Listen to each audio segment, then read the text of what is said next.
Music gives a country a soft power, unlike any other power. India में हम music को पहले देखते हैं फिर सुनते हैं. Do I believe that by 2030 we can be top 5? 100%. I believe that from the bottom of my heart. The minute the consumer pays for something that they're using is when true consumer value kicks in. हम एक factory है. अच्छी factories होते हैं, खराब factories होते हैं, हम अच्छे फैक्ट्रीज हैं. For us to become a superpower, creator is the most important piece in the entire ecosystem. We've recognized long time ago कि artist के बगैर कुछ नहीं होगा. Labels built by incredible talent, chances are that they will succeed. Labels built by money have never succeeded in the world and unlikely to succeed ever. Why do you need a label or a publishing company? Is because we know how to make that little something into a lot something. So you want universal, that's what you'll get. You'll get honesty, you'll get transparency. Can I give you 100% of everything? No, that's a lie. There are days when an artist is saying, acha, looks like this 1 week has been good, I'm sleeping, my guys are nobody's sleeping. Phatti padi hai sabki. If you buy any company, chances are that they're going to be led by individual entrepreneurs. Entrepreneurs do not work like professionals. Artists are painful, entrepreneurs are painful. मैं तो agree करता हूँ. Whiny as hell. You know कि इसमें logic नहीं है, लेकिन इतना जुनून है, इतना passion है, इतना everything है ना, you know that somehow it will work.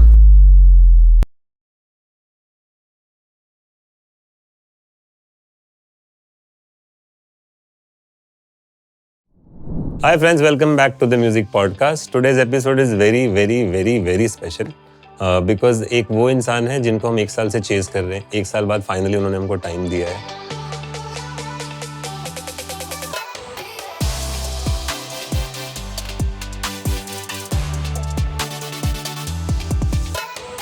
So he's the chairman and CEO of India and South Asia.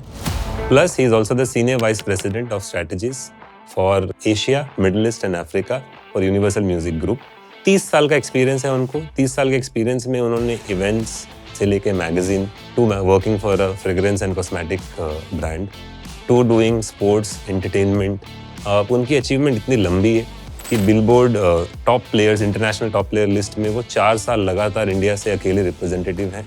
उन्होंने यूनिवर्सल म्यूजिक ग्रुप में काम करते हुए artist management, publishing, label, content, बहुत सारे काम किए, बहुत सारे एक्विजिशन किए, बहुत सारी स्ट्रेटेजिक टाई अप किया है. उन्होंने एक लॉस मेकिंग कंपनी को एक बहुत ही मल्टी प्रॉफिट मेकिंग कंपनी बनाया है. एक्चुअली उनके लिस्ट इतनी लंबी है कि मैं बताते जाऊंगा तो आप थोड़ा टाइम लग जाएगा. जो मेन बात है उनके बारे में, वो इतना सारा काम करते हुए भी उनको टाइम मिलता है कि वो CSR एक्टिविटी करते हैं. जैसे ड्रीम धारावी प्रोजेक्ट पे उन्होंने बहुत काम किया है.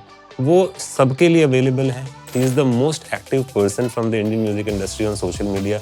He sits on the board of all the top organizations which helps industry and artists like IPRS, PPL, IMI, internationally IFPI. The best part, he is full of life, he is full of action. Almost everybody you would know in the music industry, he's friends to all of them. Right from the lowest part of our ecosystem, any budding person, any budding artist, vendors, technicians, to the top CEOs, businessmen, actors, singers, everybody. And he's always available and always helpful. So the OG and the Ranveer Singh of our Indian music industry, Devraj Sanyal. Devraj, welcome to the Music Podcast. Thank you, man. Ranveer Singh of the industry. Yeah, you're full of life.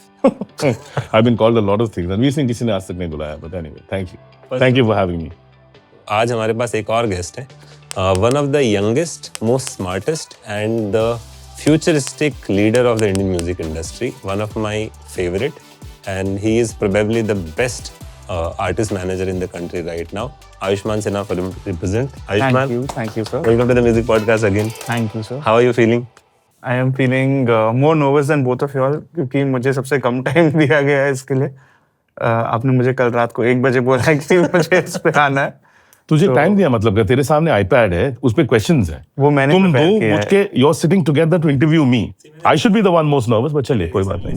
सो शुरू करते हैं. पहला सवाल, सबसे important सवाल से शुरू करते हैं कि 10 साल पहले ना इंडियन म्यूजिक इंडस्ट्री दुनिया में 20 नंबर पे थी और China was 19th if I am not wrong.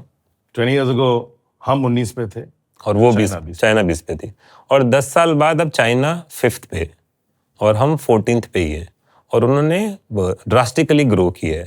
ऐसा क्यों? And why India is not reaching there? First you can talk about the exact numbers And then why not?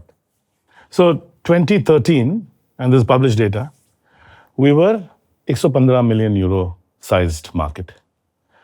China was 98, close to 100. And they were literally in the IPI rankings, one rank behind us. And I remember talking to our CEOs then, many people in the industry who knew, and everyone takes a punt ki kya hoga, future mein kaun kahan jayega. And obviously the first padao is ki how do you get to the top 10? Because koi top 5, top 1 hota nahi hai. You have to go cyclically through pehle top 20, फिर top 10, फिर top 5. And China was quite confident ki they'll be able to do it. And I remember talking to the then CEO of China, who's our ex-chairman, who's retired now, Sunny Chan, great guy. He's saying that, yaar, market सिर्फ एक बहुत कुछ होती है market में, बहुत changes आती हैं, लेकिन one or two things really tilt the market. And one of the things he said, which we know for a reality now, and he was absolutely right, is that without the will of the government, nothing is going to happen. Like true belief and a partnership with the government, and obviously the ministries of commerce and all the things, INB that run it, their version of it. He said nothing is going to work. Because the reason why market बढ़ती नहीं है is piracy. China में भी था, हमारे पास भी है, पूरे दुनिया में था, and we all know that one or two players in the world have changed that. When legitimate services came out, just countries where people were willing to pay for music eventually, and I'm sure we'll discuss that a lot today, those are the countries that converted. China, similarly, only thing that China did was because of the ridiculous size of China. China, India, even back then we were more than 1 billion people in terms of population. They used the government smartly in a partnership to first kill piracy. They didn't do it parallelly ki, while people pay for music, piracy will also start going down. They did it quite rationally and smartly. They got the government to come and say that, look, we just shut down anything that's not legal. But अगर तुम्हारे पास license नहीं है, labelon से, अगर तुम्हारे पास publishing clearances नहीं है, you cannot. And anyone who was consuming and looking at pirates, not just the consumers, because that's the easiest one and the last people on the value chain, but they went after if you remember, the internet service provider ka zamana, ISP, the gateway through which all the P2P and all the stream rimming and all that stuff was happening, they went after that and literally shut down all of that in a matter of little time. And the minute that started happening, and legitimate music started coming through, legitimate services, जैसे दुनिया में Spotify, Apple Music होते हैं, वहाँ पर, Tencent है, बहुत बड़े players हैं.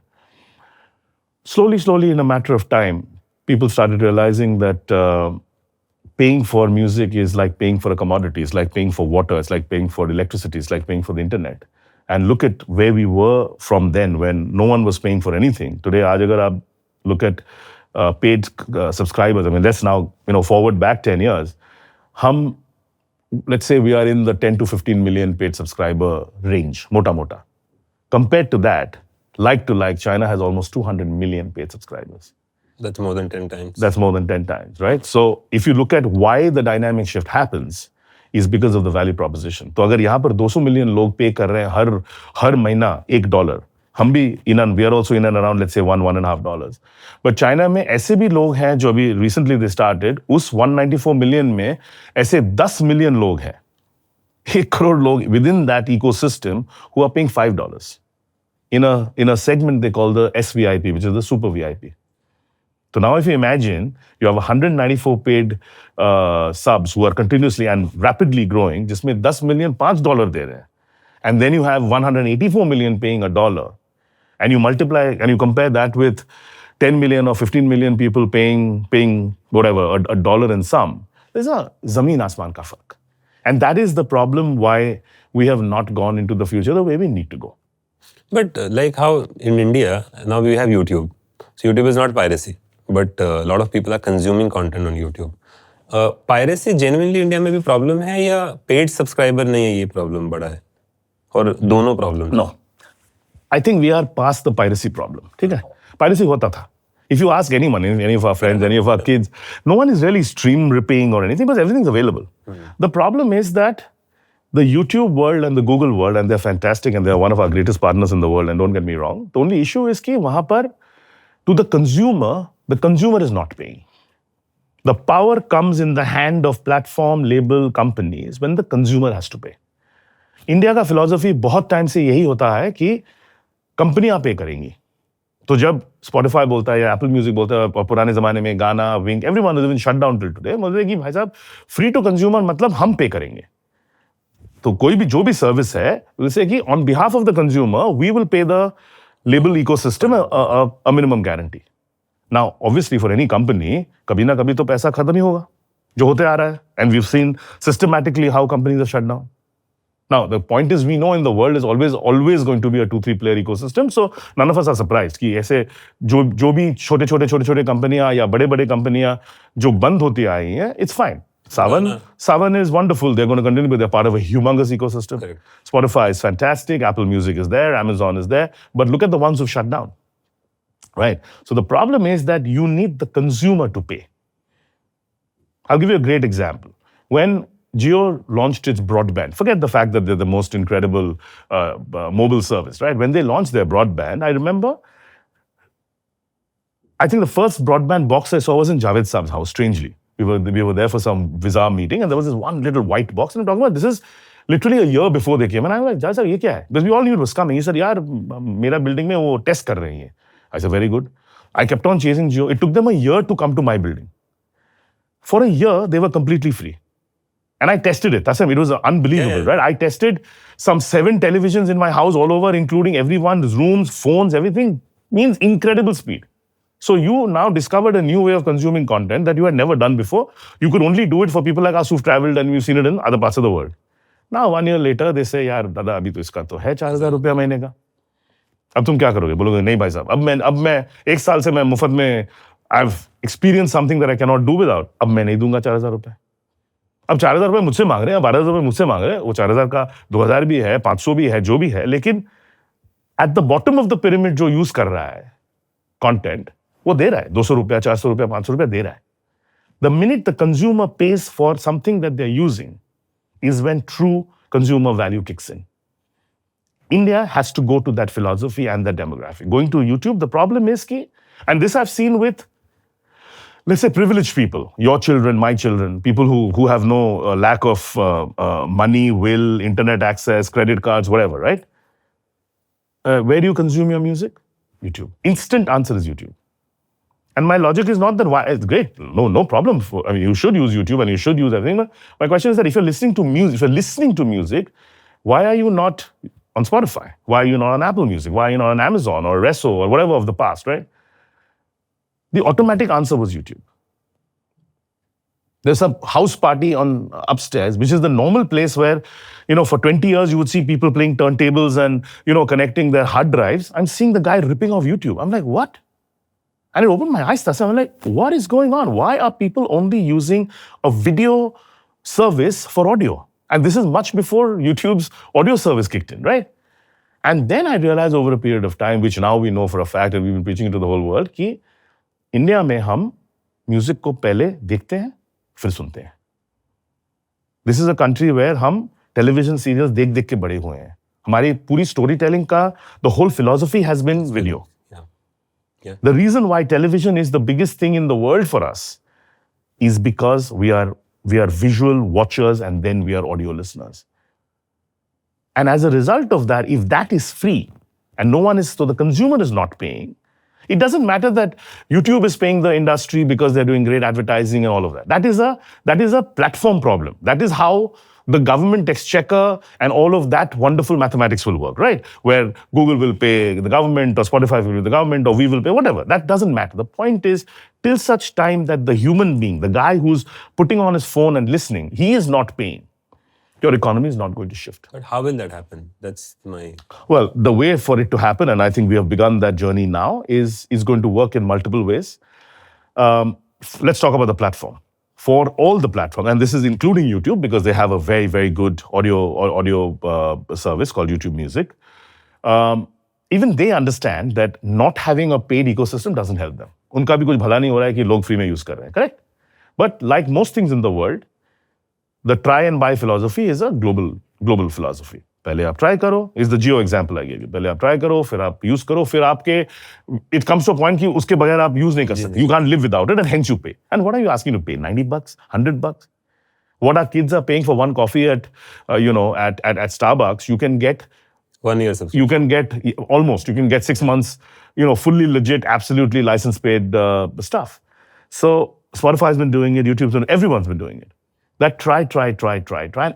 And during the trial, they make it little more tougher to use the free service. So you start introducing ads. So there's a friction, what we call friction, which means it's irritating. If you're a music listener and you're running or you're working and you have a playlist, you don't want to hear an ad every third song. Obviously in India, because of our usage and the way we consume music, हमारा पूरा habit बहुत ही compared to the rest of the world बहुत ही अलग है. लेकिन logic same है हर जगह. In the whole world, the logic is absolutely the same, that you want frictionless music. You want to tell a service that this is what, if I want to listen to my workout playlist, that's all I want to hear. I want no interruptions, right? So the minute you have these interruptions, it's like the same logic of internet. If you're having free internet in Jio and suddenly every 12 minutes, the internet goes off for 1 minute and you're in the middle of work, will you tolerate it? You'll say, no, Baba, let me pay. Same logic. The addition of frictions, which is now, see, there's a flip side to this as well.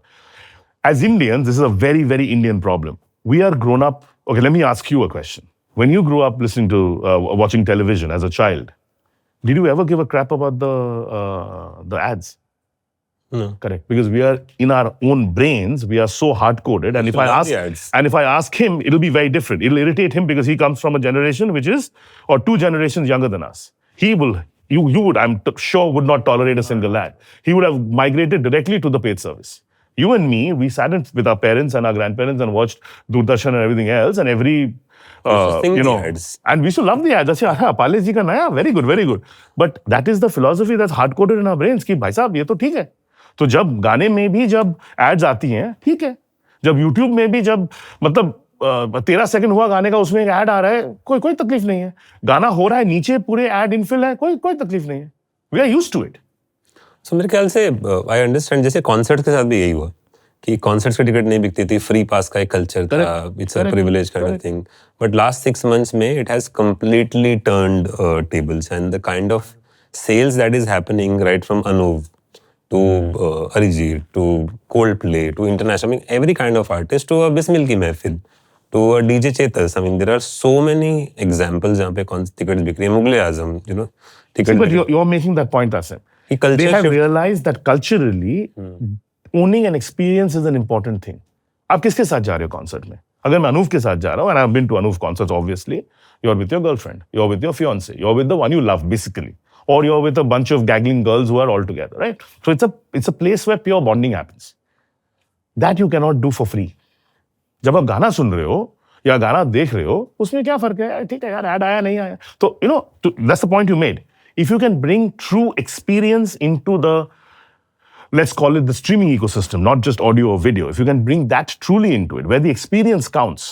Like why do people in China pay $5 for a super VIP premium? It's because in that you get a higher quality sound. You get absolutely high definition stuff. You get access to artist bites and artist photos and interviews that you can never see, right? So it's ultimately people pay for experiences. So why do you pay more money in Starbucks than you pay in somewhere else? Same logic. So tell me, how many users are there who are listening to music on each of these platforms, if you have some statistics and data, and how many of them are paid? In India? So there are a lot of bullshit numbers been floating around for a long time, chiefly valuation based, because everyone is trying to raise money to pay us, which is foolish because you weren't forcing the customer to pay. Let's say they are in the couple of 100 million range of free users. 200 million. What in that broad range, what we call ad funded users. मतलब जो आप पैसे नहीं दे रहे हो, advertising is paying for.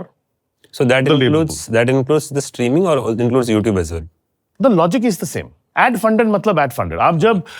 If you don't have a YouTube subscription, if you don't have a YouTube premium subscription, the normal YouTube जो आप देख रहे हो, 20 करोड़ लोग म्यूजिक सुन रहे हैं या देख रहे हैं फ्री में? नहीं, 20 करोड़ लोग के करीब म्यूजिक सुन रहे हैं. अलग-अलग फॉर्मेट हो गया. Video is completely different. तो वीडियो पे कितने लोग होंगे? 4 times that, 5 times that. Okay. We are pretty much, and here's an interesting statistic. which is why I have so much faith that India is on its way to be China, and all of us are betting on it now. So dial back to where we started our conversation. 19 and 20, वो पांच पे पहुंच गए global ranking में, हम अभी भी 14 पे languish कर रहे हैं. Do I believe that by 2030 we can be top 5? 100%. I believe that from the bottom of my heart.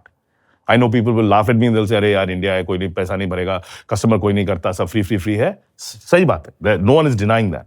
But do I truly believe it's possible? If China can do it, so can we. All you need is the government to come on board, which they're willing to, by the way.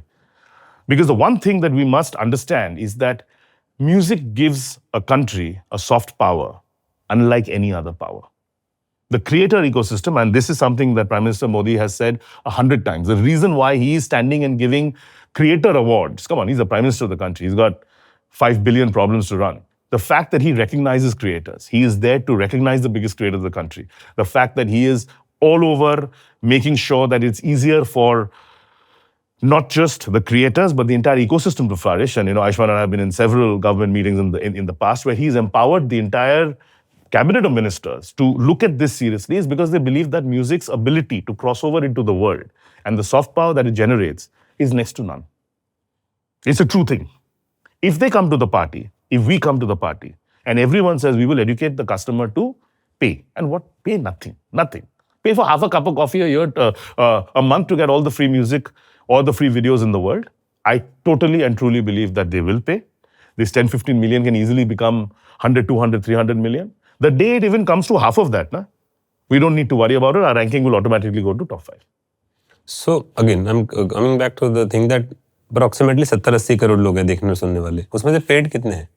वही India में ये side, okay, सब कुछ मिला मिलू के there about 10 million crore लोग होंगे.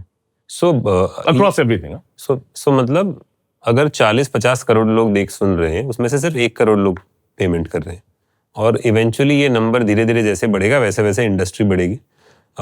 इंडस्ट्री बढ़ेगी तो लेबल की इनकम बढ़ेगी, पब्लिशिंग की इनकम बढ़ेगी, IPRS की इनकम बढ़ेगी, PPL की इनकम बढ़ेगी, और कंपोजर हो, लिरिसिस्ट हो, सिंगर हो, सबकी इनकम बढ़ेगी. Eventually it will have to start from consumer starting to pay. If the consumer pays, everyone gets paid. Everyone gets paid. Please understand, Tasim, for us to become a superpower, we are nobody. हम labels हैं, publishing house है, हमारी कोई power नहीं है. हम एक machinery है, हम एक फैक्ट्री है. अच्छी फैक्ट्रीज होती हैं, खराब फैक्ट्रीज होती हैं, हम अच्छे फैक्ट्रीज हैं. We know exactly what to do, how to make it look good, how to make it. But the creator is the most important piece in the entire ecosystem. The artist is the reason why we very proudly call the artist first company. So do you. Is because we've recognized long time ago कि artist के बगैर कुछ नहीं होगा. वही है. He is the centrifuge of the universe. वहीं से everything starts, वहीं से सब कुछ खत्म होता है, right? So अगर artist, if you cannot fuel more and more, you cannot give more and more, you cannot pay more and more, you cannot open more and more doors, how will they become bigger and better? Better producer, better composer, global entry, global fitment, upliftment of stuff. How will you do it if you don't get paid? And where is the problem of not getting paid? The platforms paying cannot pay for it. Correct. Ultimately, the customer has to pay. Ultimately, it will all come down to the fact that if that 10-15 million becomes 100-200 million, I can tell you this, I can envision in my mind a day when Prime Minister Modi or whoever is in power, and God willing may it be him because it'll be in this run, will proudly say that, India is one of the most creative economies in the world. Today he says India is the most creative space in the world. He says हमारी जो creativity है, हमारा जो girth है creativity का, मतलब दुनिया में बेहतरीन है, and it's true.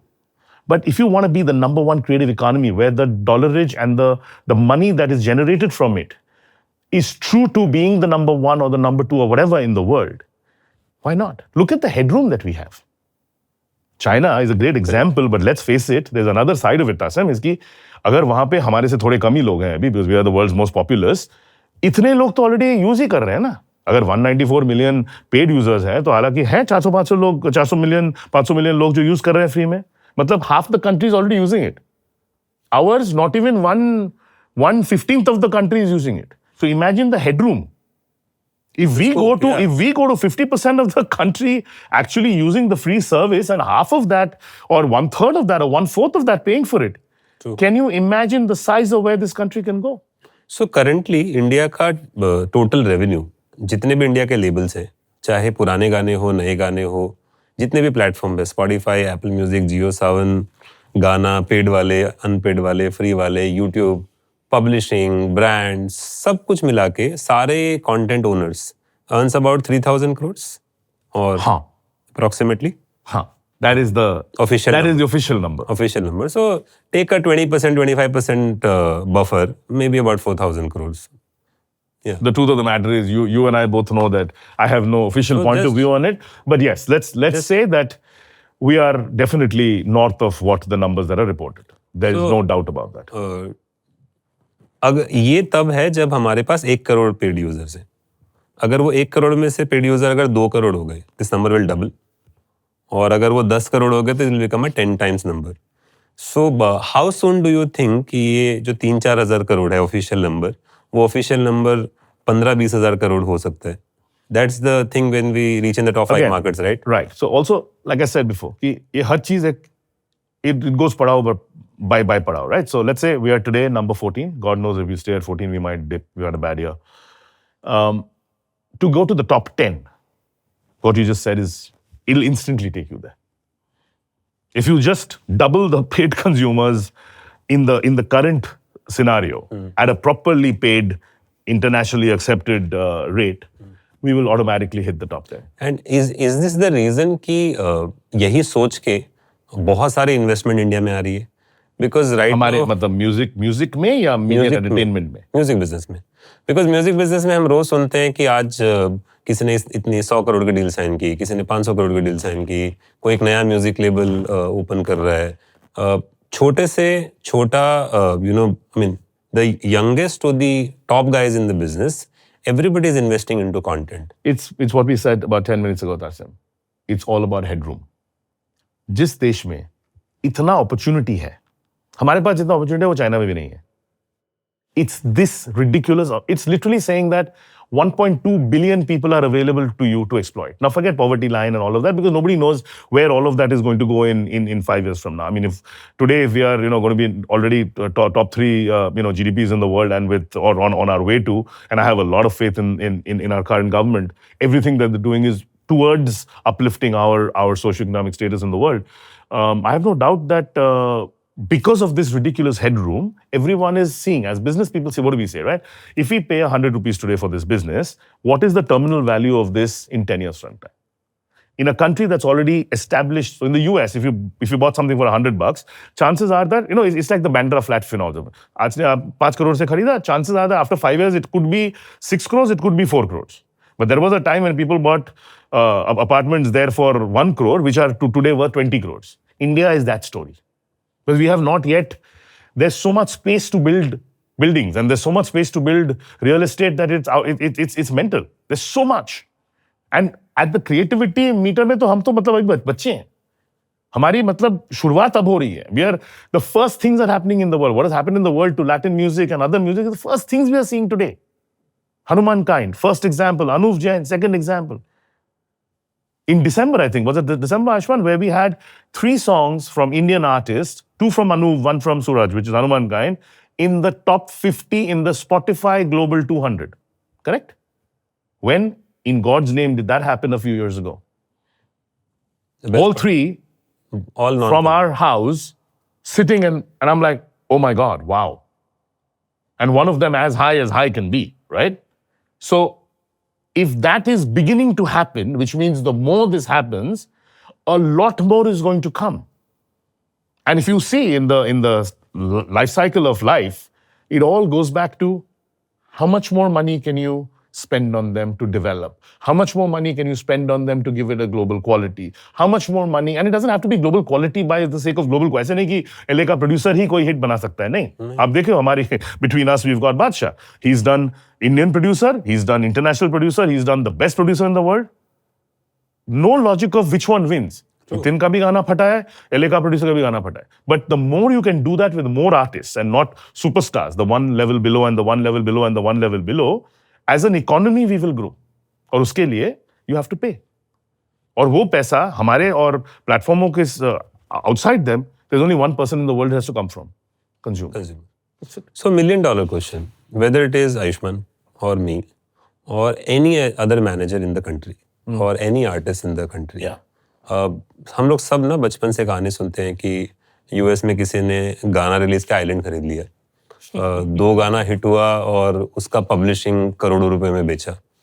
और ऐसा कोई भी आर्टिस्ट नहीं है इंडिया में, मैं जिनको जानता हूँ, कि जिनको कभी ना कभी ये मन नहीं किया होगा कि यार गाना मैं ओन करूँ, और मैं इन्वेस्ट करूँ.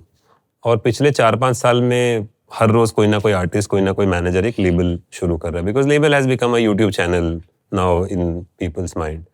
बट उसमें से सक्सेस रेट बहुत कम है. मतलब अगर 200 आर्टिस्ट या मैनेजर या मैनेजमेंट कंपनी ओपन करते हैं तो कोई 1-2 लेबल चलता है.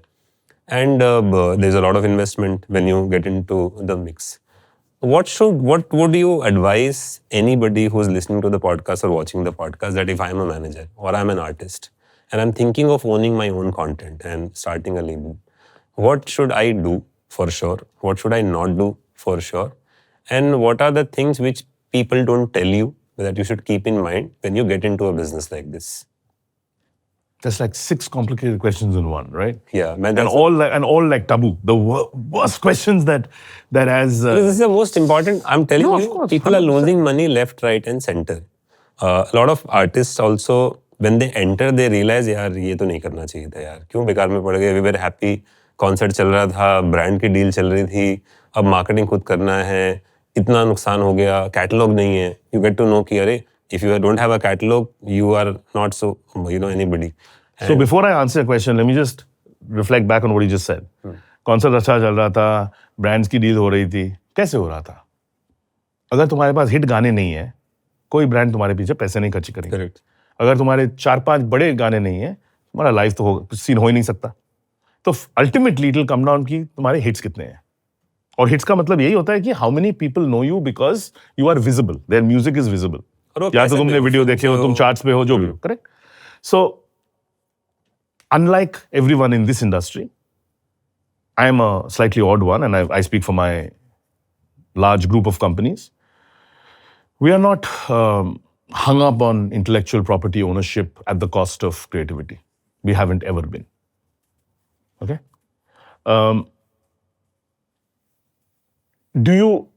Does an artist, an independent artist, and it's great because I'm talking to the biggest house of young indie, the largest house of old indie and independent artists. I mean, literally, if you look at between the three of us, it's literally India's roster, right? You have the youngest, coolest, the biggest, and everyone in the middle. Does an independent artist need a label, and can they survive without it? Of course they can. Anuv Jain is a great example. He remained independent. Are we dying to make him into a signed artist day before yesterday? Not at all.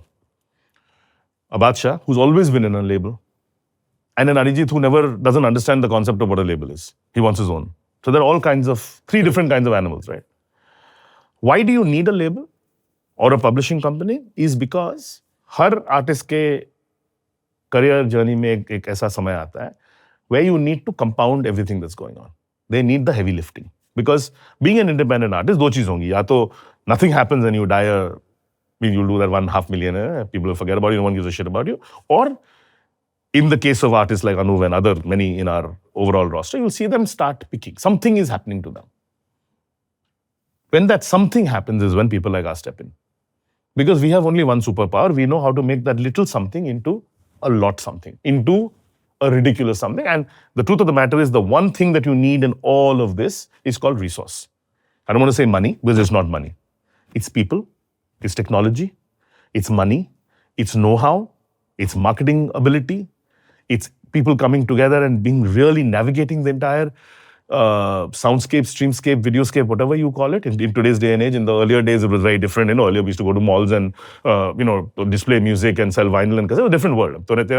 We grew up differently. Today, it's completely digital. So you need resource. We are the resource guys. Now, the problem has been that till a little while ago, no one cared about it, saying, yaar, theek hai. I mean, the label is spending enormous amounts of money. When the label makes money, if we make money, the label is giving us royalty. And I'm talking about the world, not India-specific problem companies. Let's stay away from that.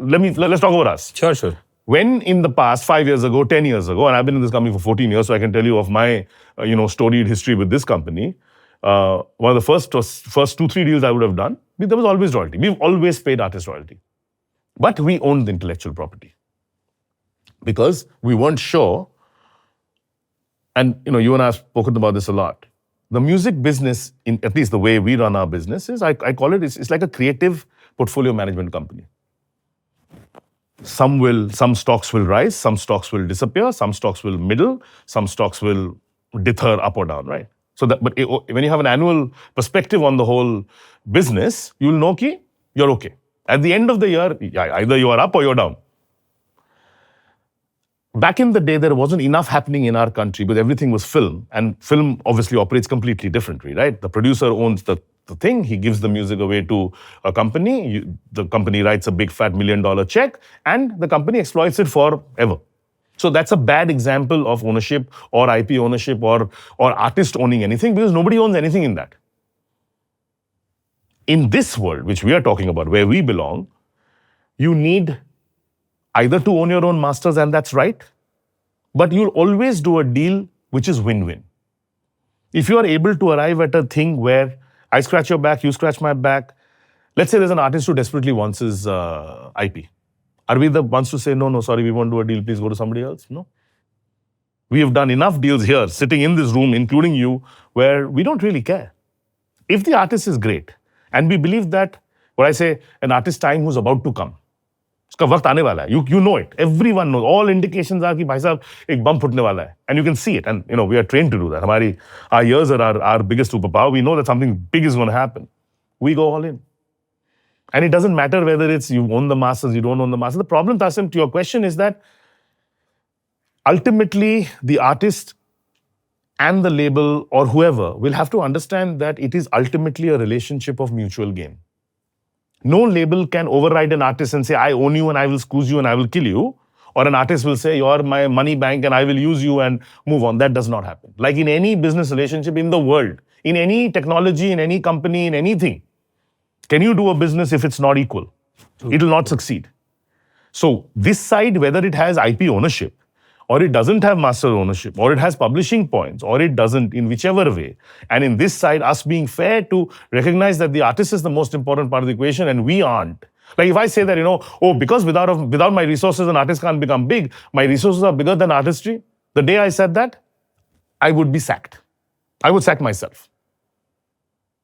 Because nothing is bigger than the other. The symphony of these two things coming together in an absolutely beautiful way is what makes this business work. Without it, there is no way.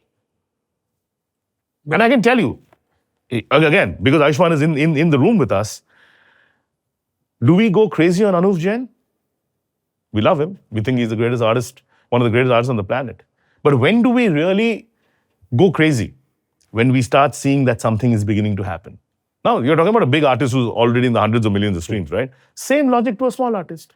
You will see the flutter somewhere or the other. Difference is that Anuv may have a big flutter, or Arijit may have a big flutter, or Bacha may have a big flutter. Similarly, the guy in the middle or the guy below or the guy absolutely at the bottom will have a smaller flutter. But the point is, it is for us to see and act upon it. And that in no way means whether you are master owner, you are not master owner, you are publisher owner, it doesn't matter at all. You don't treat them differently. At least we don't treat them differently. Because to us, an artist, it's artistry, the music and what it does for the culture and the way you build it and the way you grow it is the only thing we care about. Because if you do all of that correctly and the consumer pays and all of what we just spoke about, India wins. I am here. My only job is to make India win. It's not to make Universal win. It is also to make Universal win. So just on that, the way deals have been structured in the past, say, decade or so, it's changing slightly now. Of course. But in the past 10 odd years, internationally and in India, they've been very, very different. Of course.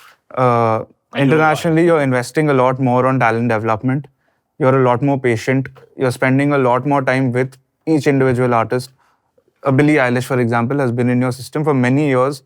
And we've seen that data coming out this year also, that an artist needs 7 to 8 years before they see any kind of real growth. And we've seen that with Sabrina Carpenter, the biggest of international artists out there. But labels, agencies, companies, everyone have been invested for that long, for the longest time. Whereas in India, any deal format with any label across the board has been mainly content acquisition. आप मुझे 3 गाने दे रहे हो, मैं आपको X amount दे रहा हूँ और उसमें मेरा पूरा हो रहा है. उसमें there is no investment going into talent development. There is no money going into making that person better at their art form.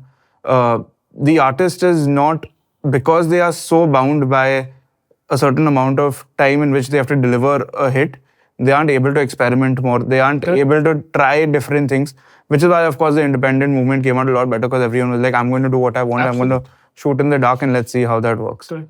Why is that massive disparity there in the West versus in India, when it's the same ecosystem, it's the same house, it's the same big global If you go labels back, that are running? go back in the West, 30 or 50 years before, you will see that similar cycle coming in. Correct, but we have to learn from them. Yeah, but you need a a slightly emerging worldview of the market to arrive at where we are today. Why do we need to see Flutter at a stage where an artist has put out a song and hence that song is tracking for some reason, and now I will double down on because that? People don't have, and again, without taking any names, without taking any company names or any label names, let me just say that I am blessed to be in a company. Of course, we are the global leaders in this space, but we are blessed. And it's not that we don't have quarter pressures or half-year pressures or yearly pressures like you do and you do, right? But we are blessed to be in a time and place and run by people who get talent development and artists. They understand it. We have a much longer leash of life. We don't really care about that young Flutter. In fact, a couple of years ago, we changed the way we were even doing this development thing, because I learned from my older brother, who's actually my younger brother. Tarsem taught me a trick. He said there was one or two artists in his company where he had a different system of keeping them. It was almost like he was giving them a stipend to get them in so that they're able to live peacefully without dying, and then slowly upend them. We migrated to systems like that, and it's true. I'm saying this to you on your face because we haven't spoken about it. But we actually even did that from the artist development point of view, saying that how do we migrate? Because for a young artist who has future promise 5 years from now, but you've seen it, how is he going to survive the first year in a place like Bombay where you can't survive without $200 to eat food today? How will that person survive, right? So there are ways of doing it. But to your question of why is India taking this long and why is it beginning now, is because we have never been emerged enough. To Tastem's point, we are 3,000 crore under declared country. Our numbers are more. They are certainly going to be a lot more. But we are worried about this quarter's result. We are worried about कि भाई साहब share price को क्या होगा. We are worried about कि यार bonus को क्या होगा. तो उस चक्कर में तुम्हारा long term view कहाँ है? किसके पास long term view है आज? And I sit in enough organizations and societies and all where I'm sitting and listening that when was the last time we sat and said, yaar, let's talk 2030. As an industry, as a country, let's talk 2028. When was the last time? You were in a room with me, Tarsem, many years ago, and let's take a really bad, fetid example. I shouldn't be taking it, but screw it, let's take it. We knew the event industry was unhappy with the music industry because licenses weren't being paid. We thought we were getting screwed by them. They were taking advantage of it. So both people were in the fault. Some very smart people like Tarsem, Vijay Nair, Brian Tellis, a whole bunch of, the meeting we had many years ago. So there was the label guys on one side and the IMA guys on one side saying, yaar, we have to solve this. And this meeting was brought together by Mandar and me. And we were young, we thought, arey, ye to solve ho jayega. Long story short, it's taken us that many years, nothing has got solved. It's getting better. But you know why? Because the event industry said that, आप ना हमको affordable बना दो और हम आस्ते आस्ते करेंगे. 5 साल में we will 5x, 10x, 50x it. Our side said, अरे that's very good, but यार next year में क्या होगा? तो ये next year में क्या होगा और ये 10 साल का world view में problem ही रह गया. कोई कुछ, nobody did anything. It's exactly the same problem with this. Next quarter का that earnings call जो होता है, उसमें मैं क्या बोलूंगा लोगों को? Investor क्या पूछेंगे? So because we don't have a worldview like that, we are unable to develop. So because of the short-term vision, the long-term vision is 100% short-term vision. There is a collective loss and lack of long-term vision in our industry, period. I don't know any politer way of saying it. Do you think it's at a part where it can change now? Because you're seeing that much traction? I am already seeing it change right now. So even in the kind of deals you all are doing, are you all seeing space for more development budgets to go in where people can go It is learn? not only people like us, but it is also a lot of other labels as well. 100%.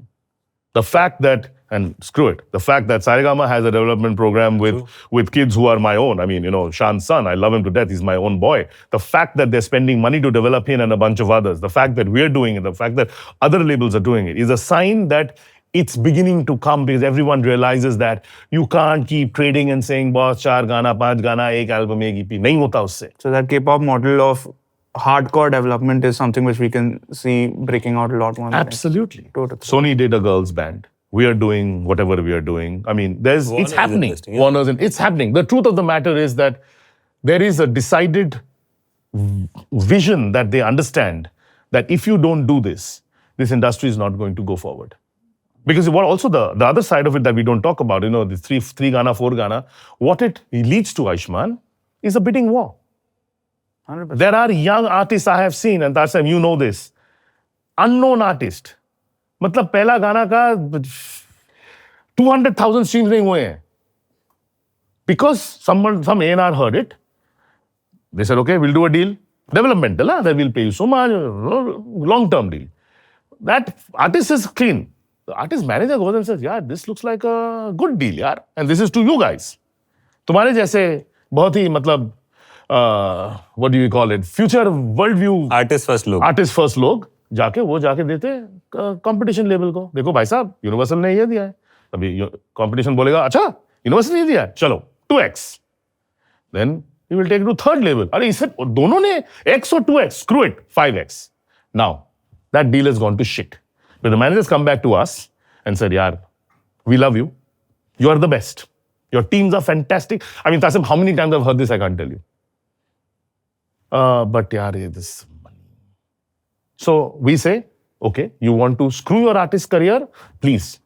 Let this be the money, the last money that this person earns. There is a young child, very beautiful girl, gorgeous voice, brand new. All done, agreed, deal done. My guys are happy. There's developmental stuff. All sorts of shit's happening. Next week's review, I'm sitting and asking, sir, kya hua? He said, she's going to this other label. I said, really? Kyun? It looked like, great conversation. Said, no, they offered a lot more money.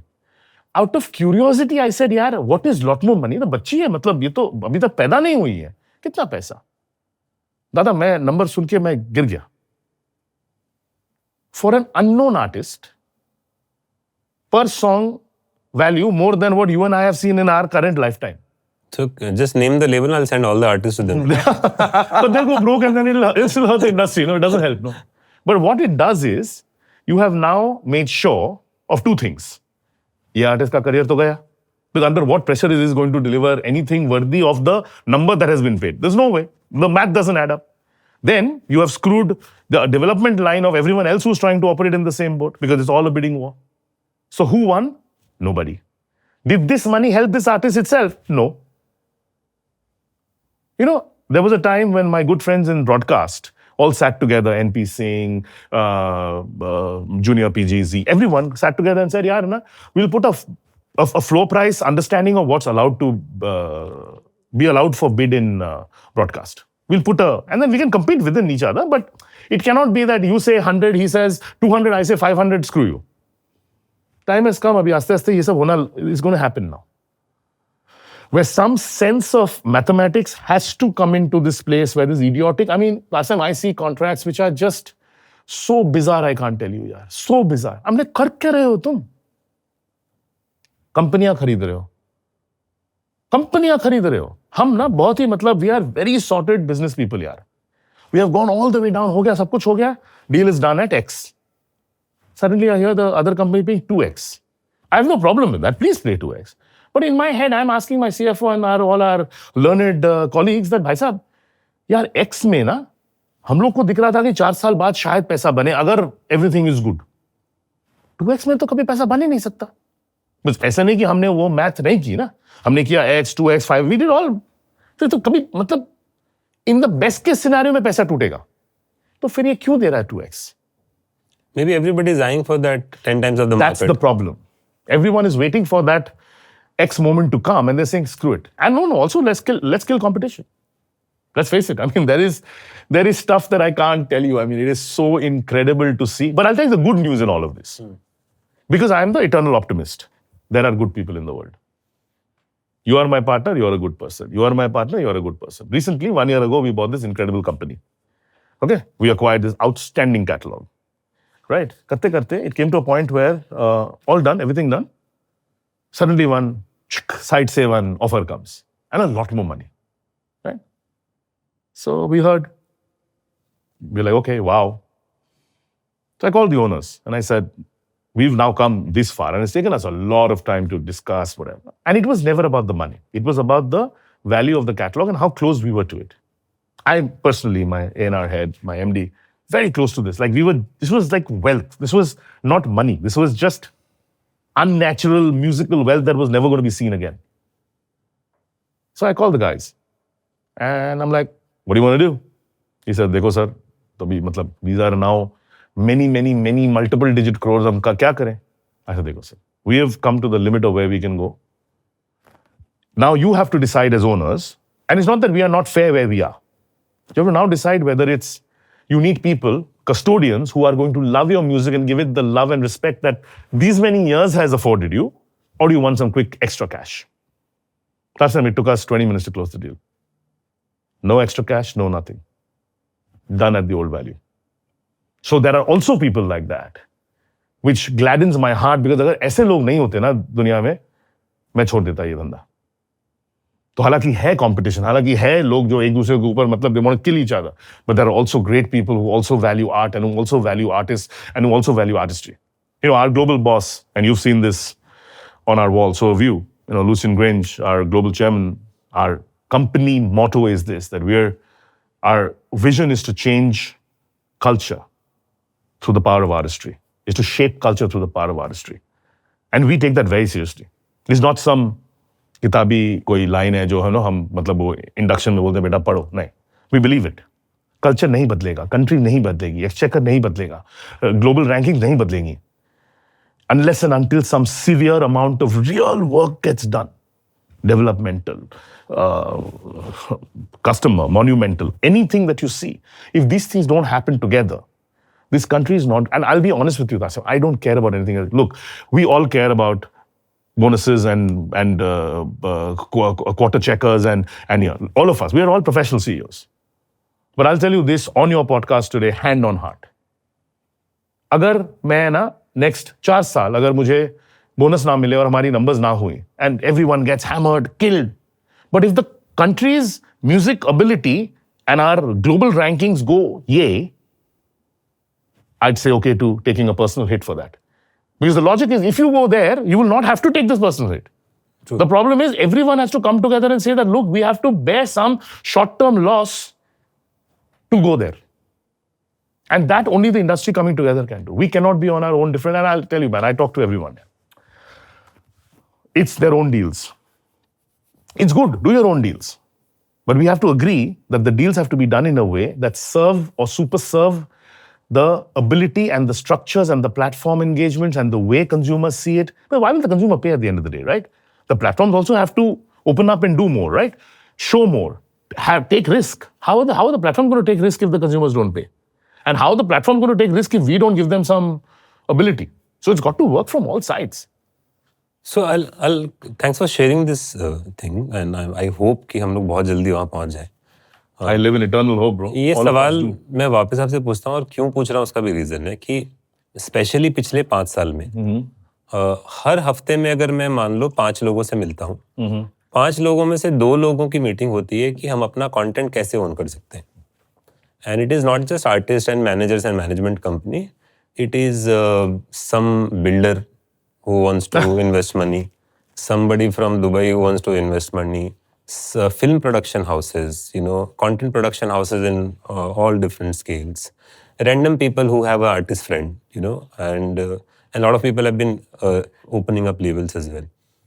अभी हो क्या रहा है कि out of 100 people who launch their labels, in the first 2 months, 95 of them are frustrated because there are a lot of assumptions कि ऐसा गाना कर देंगे, ये चल जाएगा, YouTube पे हिट होता है, Spotify पे चला जाएगा, डिस्ट्रीब्यूशन हो जाएगा, and a lot of people are losing money. It's like being in a casino.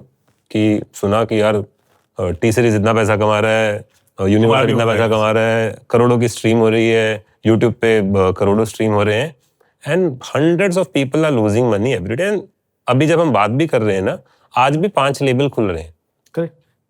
मैं वही सवाल वापस आपसे पूछ रहा हूँ कि अगर कोई ऐसा लेबल खोल रहा है, पॉडकास्ट देखे या सुने, ताकि किसी का टाइम, एनर्जी या पैसा बचे और वो लोग कम गलतियां करें, क्या क्या चीज हैं जो सबसे इंपॉर्टेंट है जो करनी चाहिए अगर कोई भी आप हो, क्या नहीं करनी चाहिए, and what is that you should keep in mind? Because I've done that myself. I was just going to tell you. So let me start by giving everyone the same advice I gave you many years ago. First rule, don't open a label. Simple. Don't open a label. Mistake. Yeah. Because opening a label is like a superpower that you don't have. Your superpower is being the greatest artist manager that ever was, and creating the greatest artist management company, and to both of you in your own respective field, that you have. It's like me now saying that I want to open an artist management company myself. I'll fail. I don't know how to do it, Tasim. And let me tell you, I have done it in my past. It's not that I haven't run talent companies. I will fail miserably if I try to do what you guys do so eloquently and beautifully and efficiently. I'll fail. Same way, if you open a label, you'll fail. To every builder and every other idiot with a lot of money, don't do it. But if I still want to do it, then what should I do? You'll do it and you'll fail. No problem. A lot of people succeeded. Labels built by incredible talent, chances are that they will succeed. Labels built by money have never succeeded in the world and unlikely to succeed ever. Great labels with professionals that you've hired who have no understanding of music don't succeed today, bro. You're seeing it tere aankhon ke samne. Legendary labels run by morons, how are they succeeding? They're not. Because the truth of this business is exactly, going back to your example, the reason you're a phenomenal artist manager is because you forget what they do for a living, forget how good you are at holding their bags or managing their hotel rooms or making sure their cars are spick and screw all that. You know why you're great at what you do? Because you understand the artist in a way and in a level that their own parents and their own families and their own siblings don't understand them. तेरा और अरिजीत का जो relationship है, तेरा और बादशाह का जो रिलेशनशिप है, जो सुनिधि का रिलेशनशिप है ना, दैट रिलेशनशिप इज सेक्रेट. कोई नहीं जानता. तेरा और अनूप का जो रिलेशनशिप है, nobody can replicate or come close. That is why you win. Why we are successful in running labels is at a musical level, we understand Anup or Badshah or AP Dillon or whoever else and the youngest Raga, the youngest kids that we have. In a way, the way you understand your artist at an artist management level. That's why. Now, if that skill set you don't have, Tasim, why are you? It's like saying that I want to build a reality company, but I have no background in construction. I have no background in architecture or interior design. I will fail. If you think, the problem with money is that you think that मेरे पास पैसा है, अब मैं ना एक आयुष्मान जैसा एक higher कर लूंगा, एक तासिम को हायर कर लूंगा, एक विनी को हायर कर लूंगा और आपको हायर कर लूंगा. ये 4 जन जो महारथी है ना, जो आते हैं इंडस्ट्री से, वो कर लेंगे. अरे भाई साहब, अगर इतने स्मार्ट होते हो खुद की कंपनी खोल देते ना, जैसे तुम किए हो. सो द मिसोजिनिस्टिक फीलिंग कि भाई साहब मैं सब जानता हूं, नहीं है यार. तुम्हारे दोस्त आर्टिस्ट है और तुम उसके साथ दारू पी रहे हो या घूम रहे हो, उसका मतलब नहीं है कि तुम उसका धंधा कर सकते हो. Running a label is a pain in the ass, let me tell you. And as partners and we've had this conversation, I've told Tasim, don't start a label. He said, मैं क्या करूं? I said, आर्टिस्टों का जो उनका जो label है उनको करने दो, एक दिन we'll all put it into one super structure. Yes? Same logic. Why will it be any different? Because it needs people with resource. It needs resource with resource. It needs tech. It needs coming together. It needs a global network. It needs, my God, it's a 24/7 job. Sometimes it's the most thankless job in the world, and sometimes it's the most, thankful giving, whatever the correct word in English is for that. But it's a thankless job for the greater part. You're carrying the heavy weight. And to your earlier point, success comes once in a while. When Suraj's Hanuman Kind's Big Dogs explodes in the world, we're like, holy shit. I mean, are you telling me this is the most viral song in the world? Are you telling me this is like number freaking whatever on Spotify 200 and it's the world's number one Shazam song? We're all like, what you don't see is for 2 years you were running the same guy and hoping and praying कि भाई साहब कुछ होगा. Like personally, for me, the song before this, that's the one I was betting. The song called "Go to Sleep." I thought that was the one that was going to explode. It didn't. But the level of patience and the level of love and putting everything together, nothing changed. Yeah. So you got to show up every day. Whether you're in good mood, bad mood, good result, bad result, good quarter, bad quarter, shining. Gel in your hair, tie like one salesman. You have no option. Can you have an off day? You are feeling sick today. But you have to go to the Ganj. True. Can you not go? It's like that.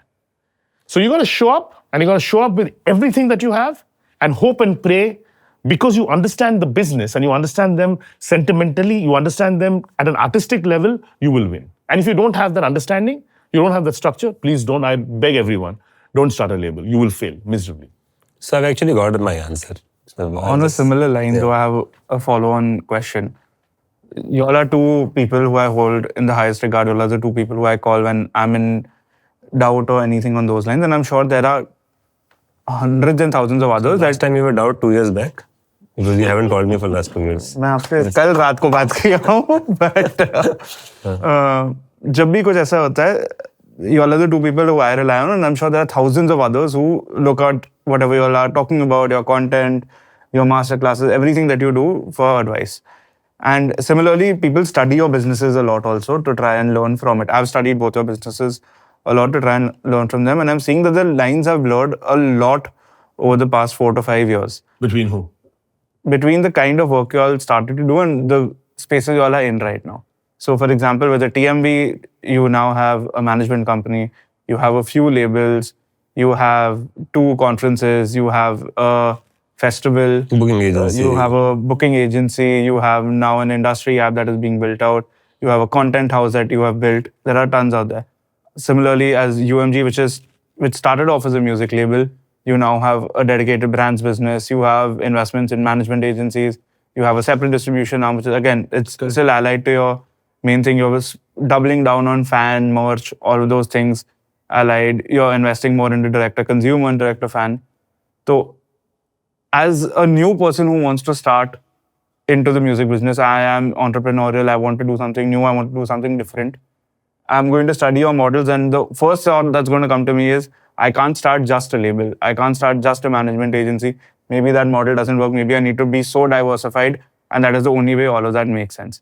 I just want to understand your rationale for wanting to diversify that much. It's a super Should question. someone new come in with that entire thought that I need to think bigger than just a core expertise that I might be really good at? Okay, excellent question. So here's the answer.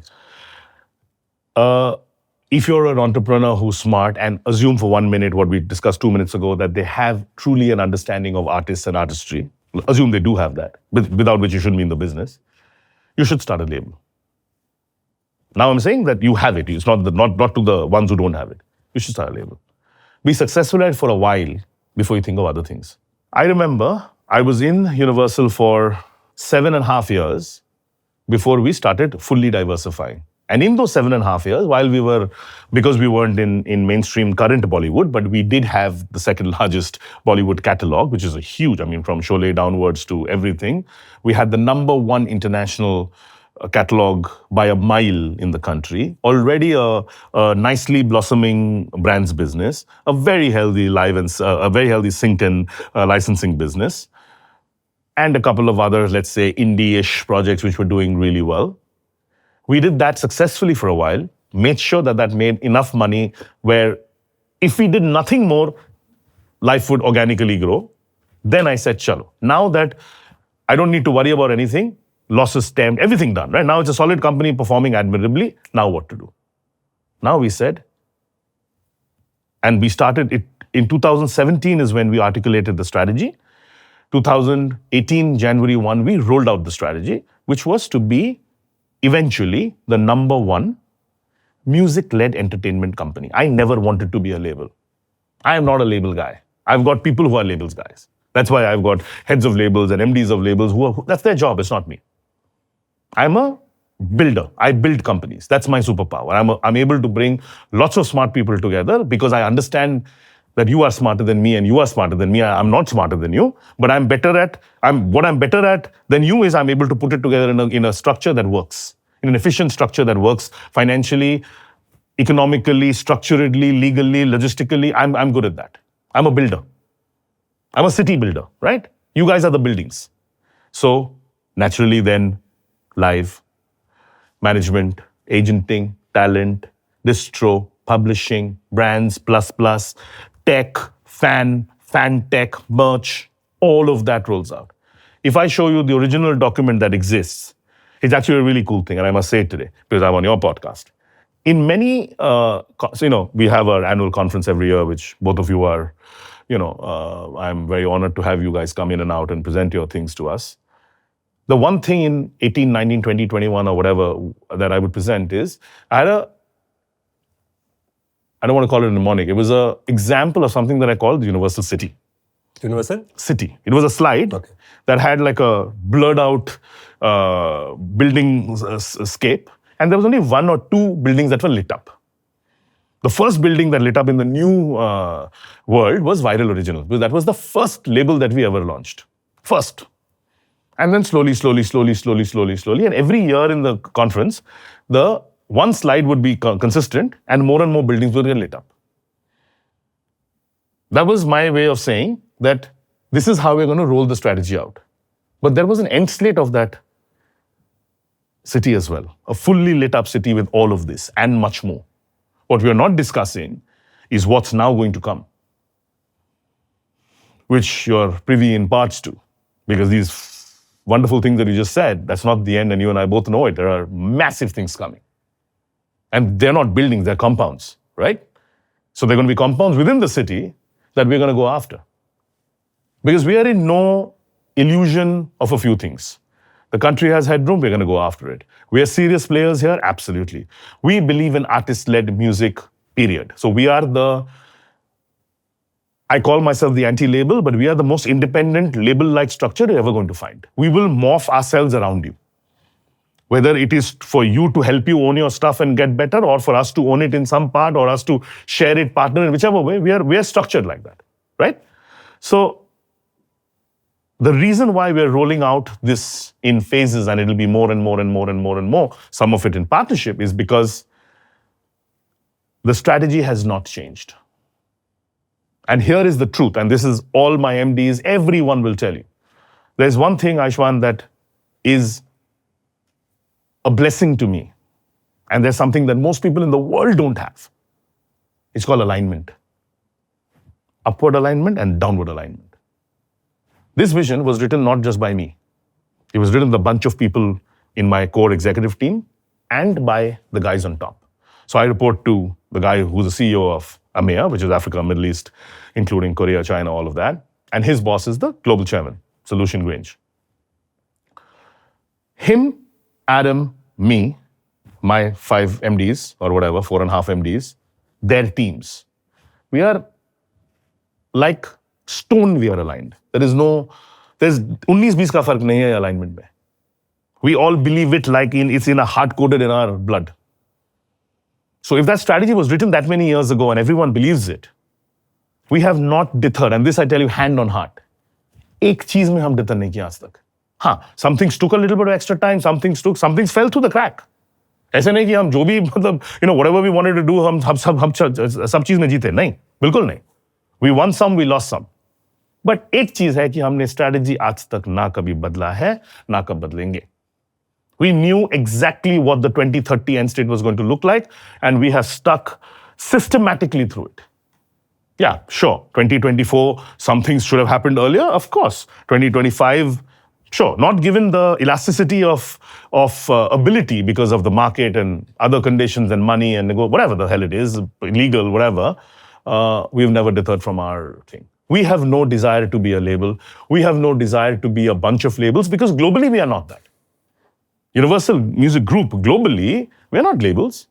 We are labels. We are the biggest merch company in the world through Bravado. We are the biggest music tech company in the world. We are the biggest brands and business in the world, like the biggest.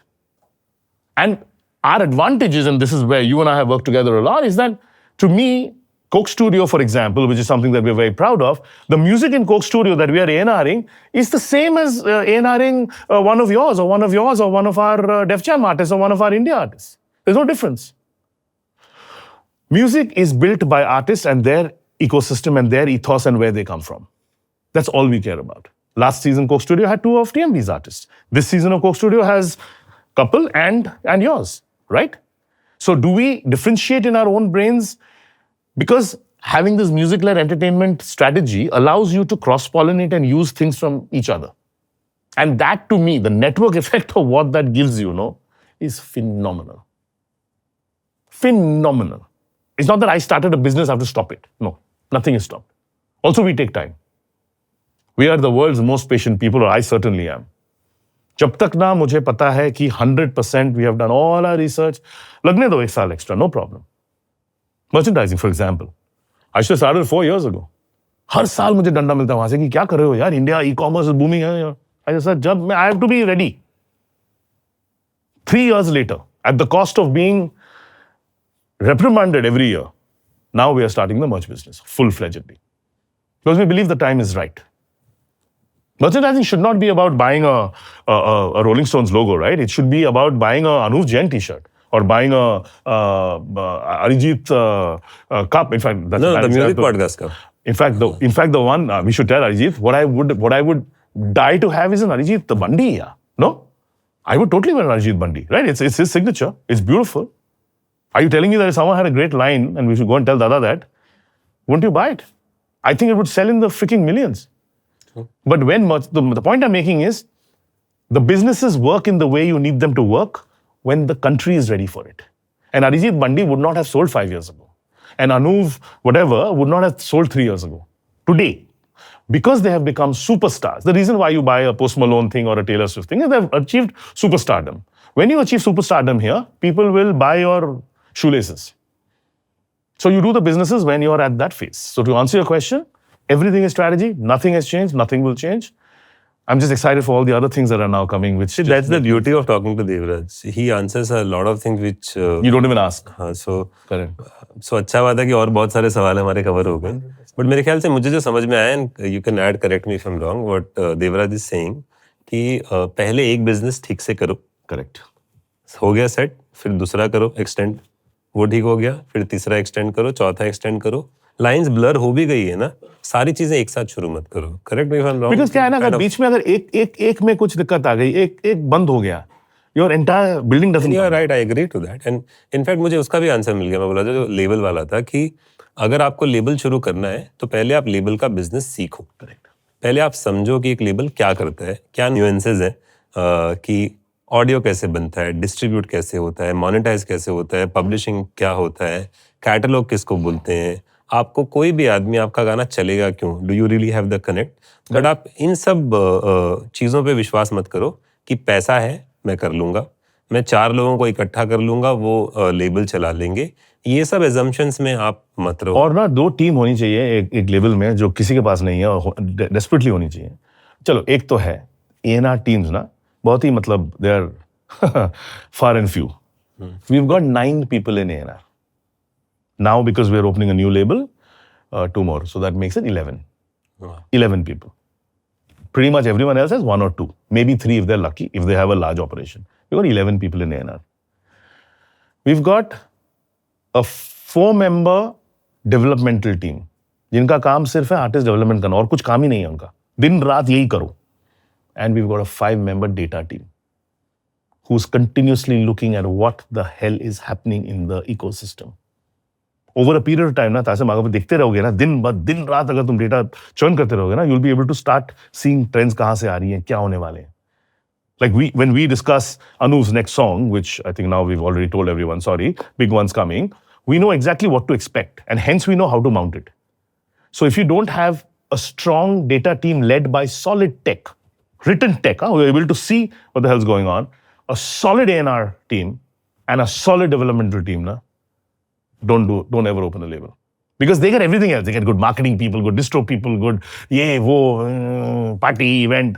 ये 3 चीज के बगैर करो ही मत. But कुछ लोगों के लिए मेरे ख्याल से label is also an existence, because for example some people don't really have that kind of aspirations. They are live performers, they want to say their whatever is in their heart. अपने मन में जो है वो बताना चाहते हैं. They don't even have a plan of reaching a label. If you talk about artist led label, you don't need a label, no. Correct. तुम्हारा आर्टिस्ट है, उसको he wants to own his intellectual property, and he wants a label partner, वो तो मिल ही गया, वो तो घर पे है already. You don't need a label for that. The label why you should have is for him to do something completely on his own in an independent space without wanting major label support. Cool. India में कम से कम 10 बड़े labels हैं, major labels, global national मिला के. उसके बाद में कम से कम 100 मिड लेवल लेबल्स हैं. कोई हरियाणवी में अच्छा है, कोई तमिल में अच्छा है, कोई तेलुगु में अच्छा है, कोई भोजपुरी में अच्छा है, कोई आर्टिस्ट लेड लेबल्स हैं, यू नो. उसके बाद में 1000, 2000, 5000 और लेबल्स होंगे अपनी अपनी जगह पे. ये सब मिला के एक साल में कितने गाने रिलीज करते हैं और उसमें से कितने गाने हिट होते हैं? Uri Baba. I don't think anyone knows the answer to that.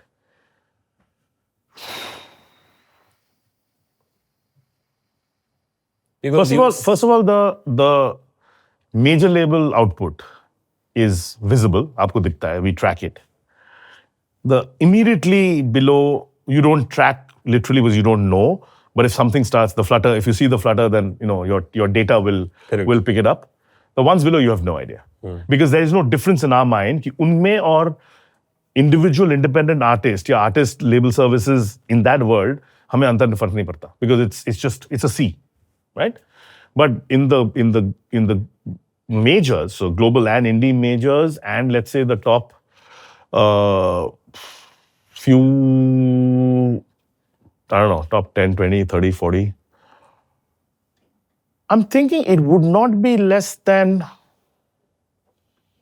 50 odd songs a week, couple of hundred songs a month, minimum, in that So you're range, talking like about 1,000, 2,000, somewhere between the 1,000 and 2,000 range, where you know that they are of some basic quality of something. Not complete unknown, which is going to come and create a storm. well right? produced, nice video, well promoted. Well promoted. Something's happening with I think it. it will be slightly higher than It would be higher, but I'm saying others if you represent put alone are putting out close to 400 songs, 450 songs a year.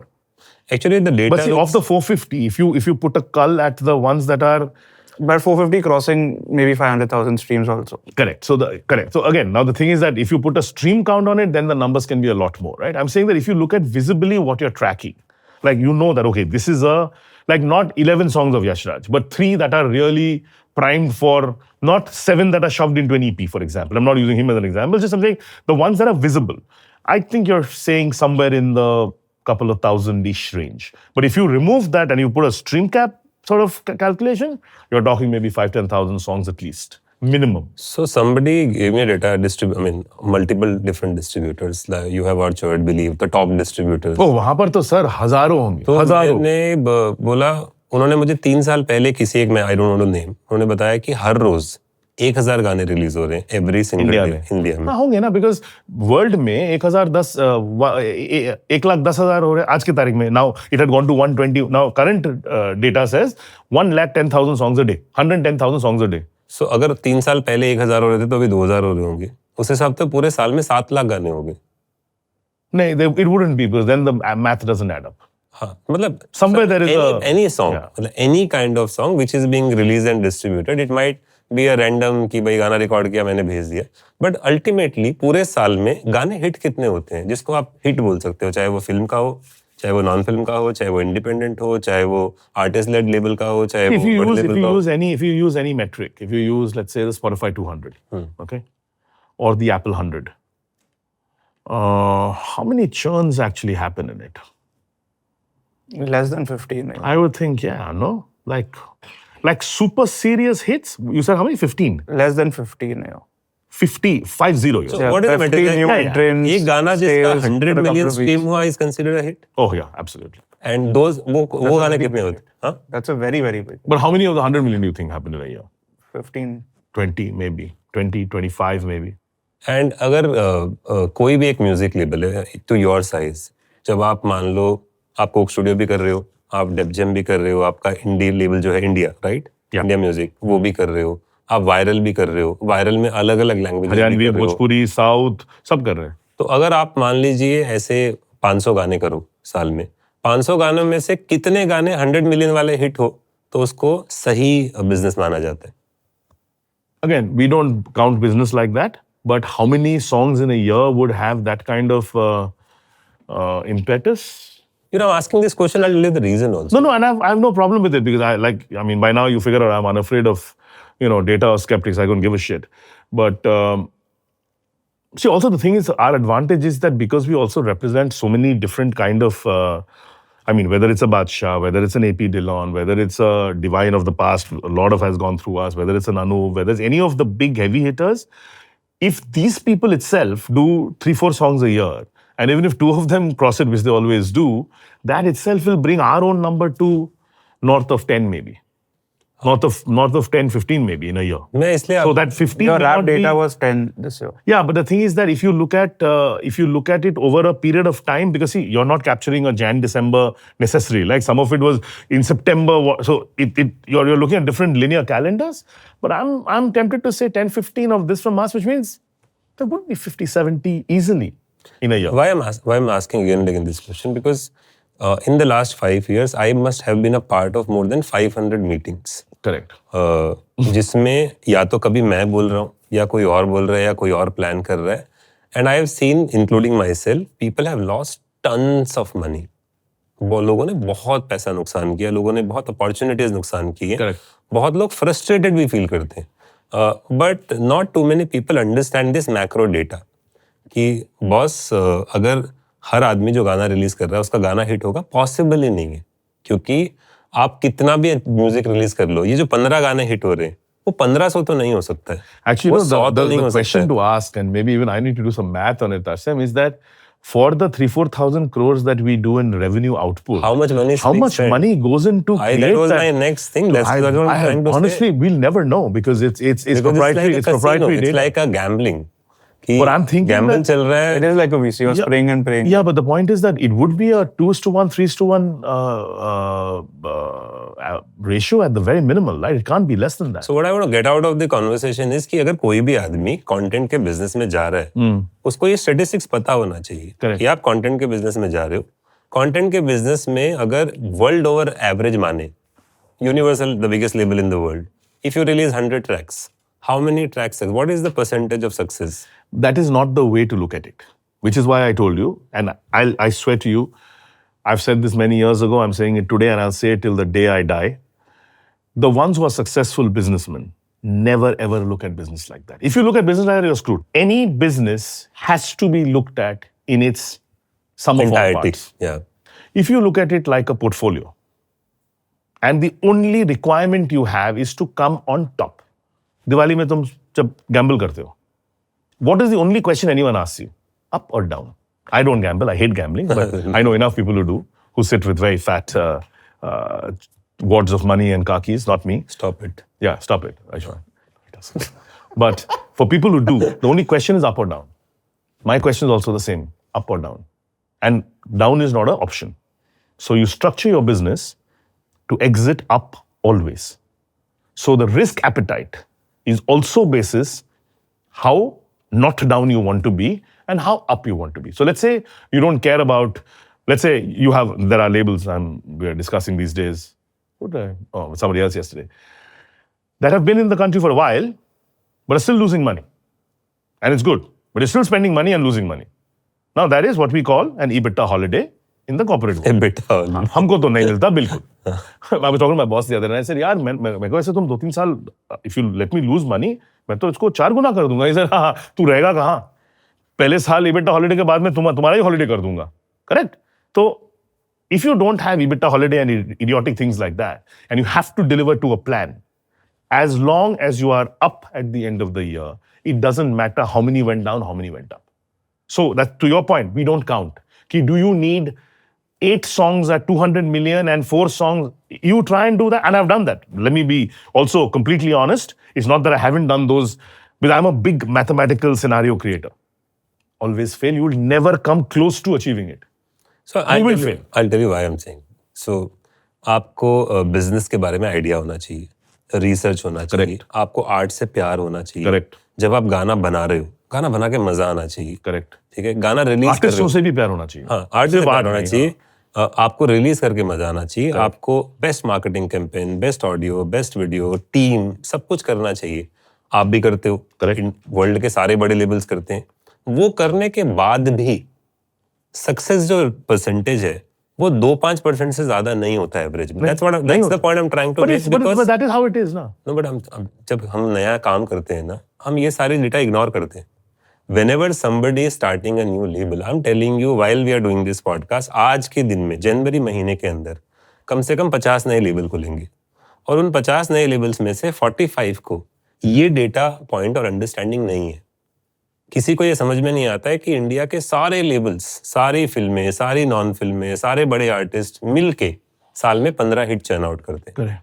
सबको ऐसा लगता है कि हमारा गाना उस गाने जैसा होगा बिकॉज हम कंफर्मेशन बायस स्टडी करते हैं. वी इमीडिएटली स्टडी ये 15 गाने हिट हुए, 15 गाने में हिट क्यों हुआ है, ये 8 सेकंड में ये फ्लिप किया है, अभी ये पिडिलो का गाना हिट हुआ, this is the sound getting hit.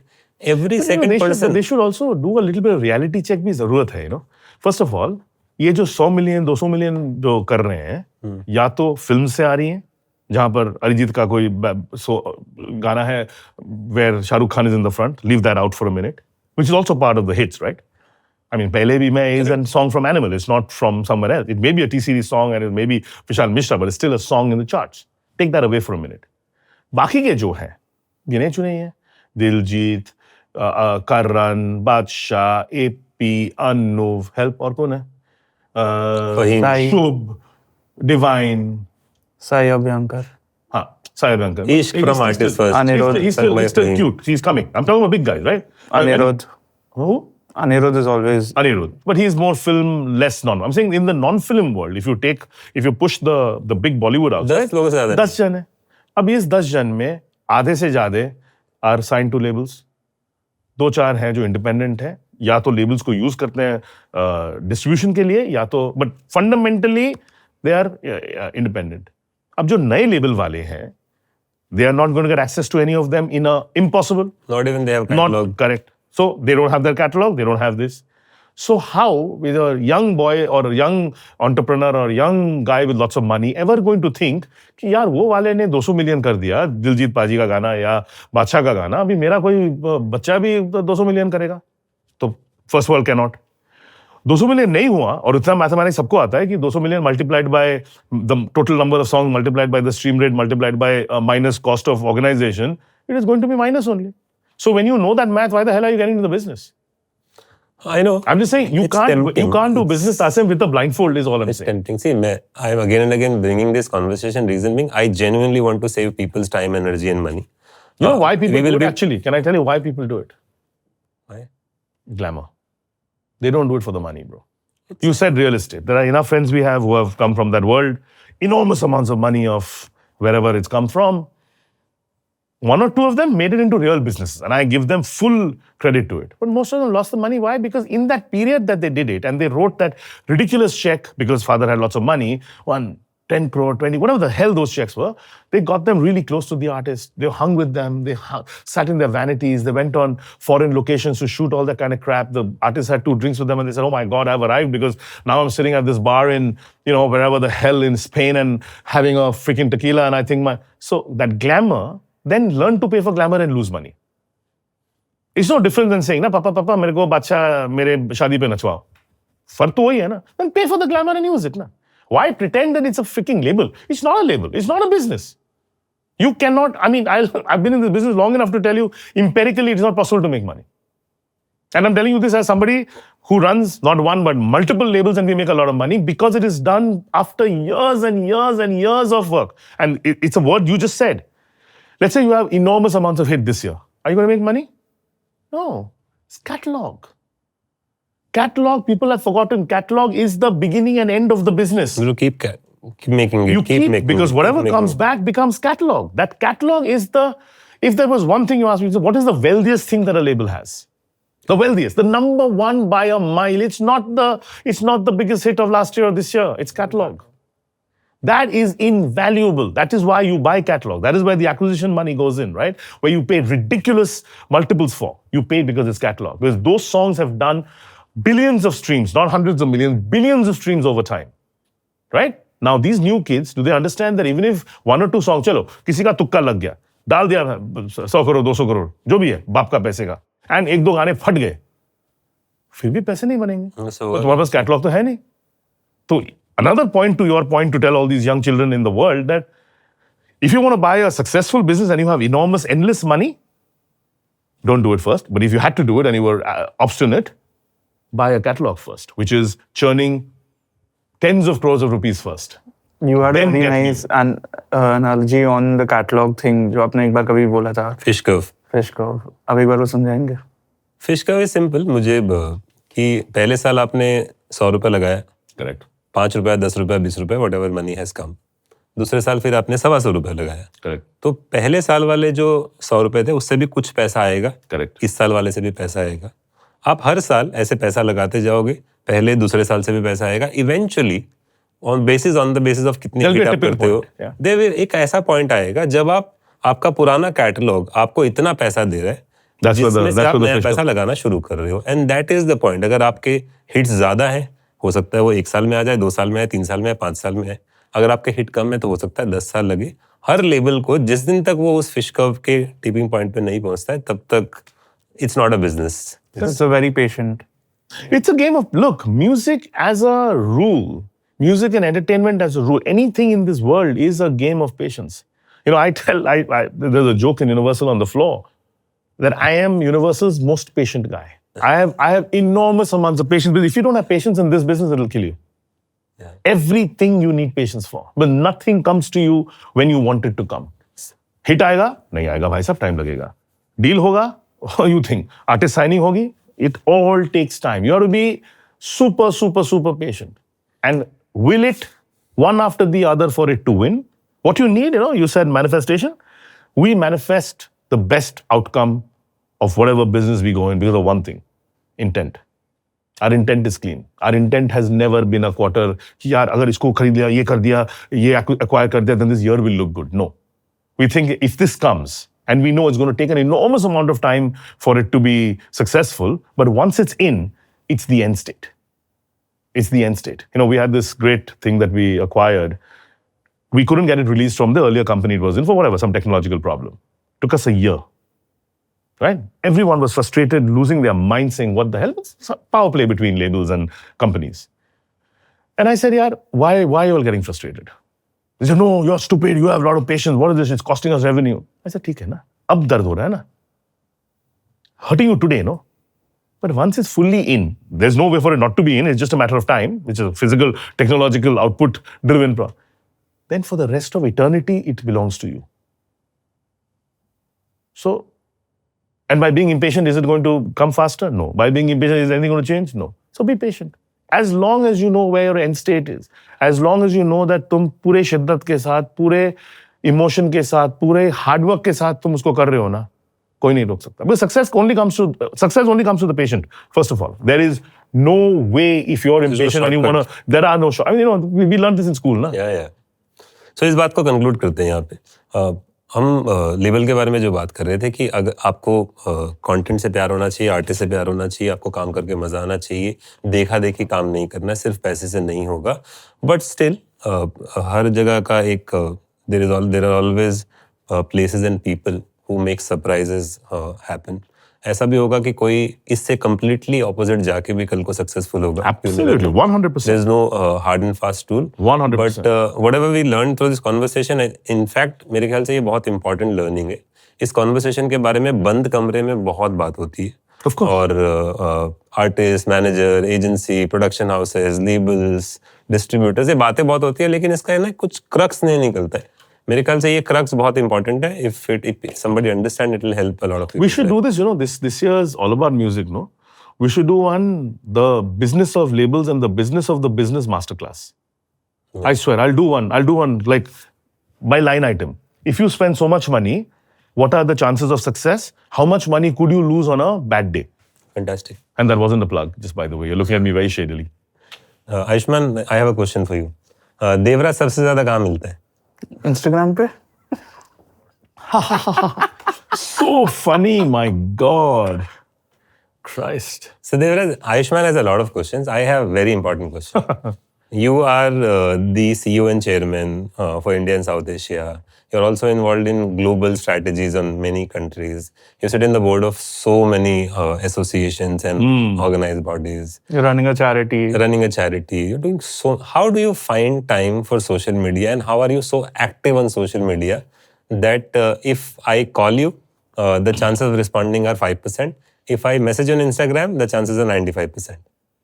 So, if you call me, the chances of response are 100%. First of all, as you well know me, my message response time and phone response time, unless my phone is not with me, which is never, almost never happens.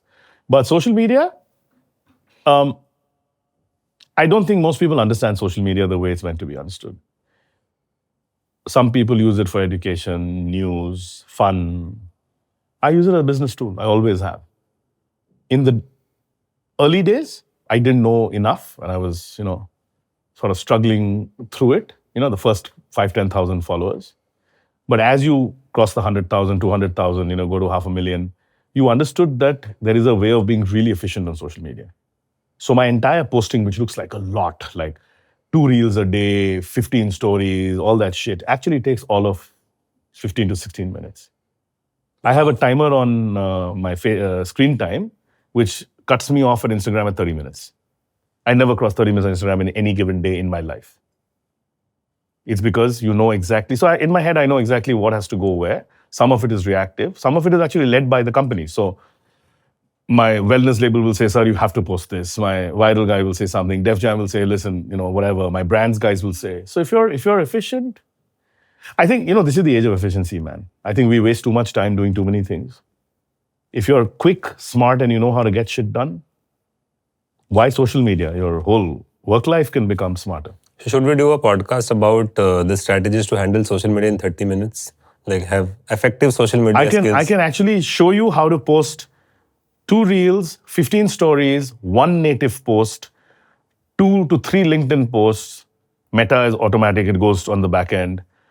Couple of Snap stories. What did I miss? Anything? I have no idea. I'm not that. All of that shit in about 18 minutes. Wow. But you have to know what you want to put. You have to know what you want to say. And I write everything myself. For years, my guys have been like, sir, do you want a social media manager to write your shit? I said, dude, I write in a certain way. I don't think anyone can write like me. So it's best I do it myself. That's incredible. But it's important, no? Yeah. If you have an engaged following, it helps because whatever I do, whether it's a charity, whether it's music, whether it's business, whether it's whatever, you want to be able to tell more and more people, right? Influencer is not just somebody who talks about a product and makes money. Influencer is also somebody who pushes important agendas, who takes the agenda of music across. And at least in the music and entertainment industry at large, I am probably one of the most active and the most followed guys, and with it comes a responsibility. So when you say something about artistry, when you say something about the industry, it's important, no? Like, why should my post about PPL and licensing and the art of copyright be any less important than Taylor Swift's new song? Or be any less important than the Dharavi money raise that I'm trying to do? All of it is important, right? And if you don't have a base that's willing to listen, or just simple leadership, right? You say, so many people follow me. I have a massive mentoring program that you were part of when we started after our friend Samir passed. I've always been a mentor to hundreds of people, but we formalized it and now we have a formal mentoring program. What are you going to teach them if you don't do some of the stuff that you have to do yourself, right? I had a guest in the office the other day, very famous Unilever chief digital officer, and we do this really cool learning sessions, right? We do a lot of learning development in the company. And he made a valid point about learning, and he said that in a business such as ours, or all of our businesses, and he's saying that I'm not trying to be flippant, but if you're not on Instagram, if you're not on Meta, if you're not on Snap, if you're not on Twitter, if you're not on all of these things and you know what the hell's happening, you'll never know what's happening.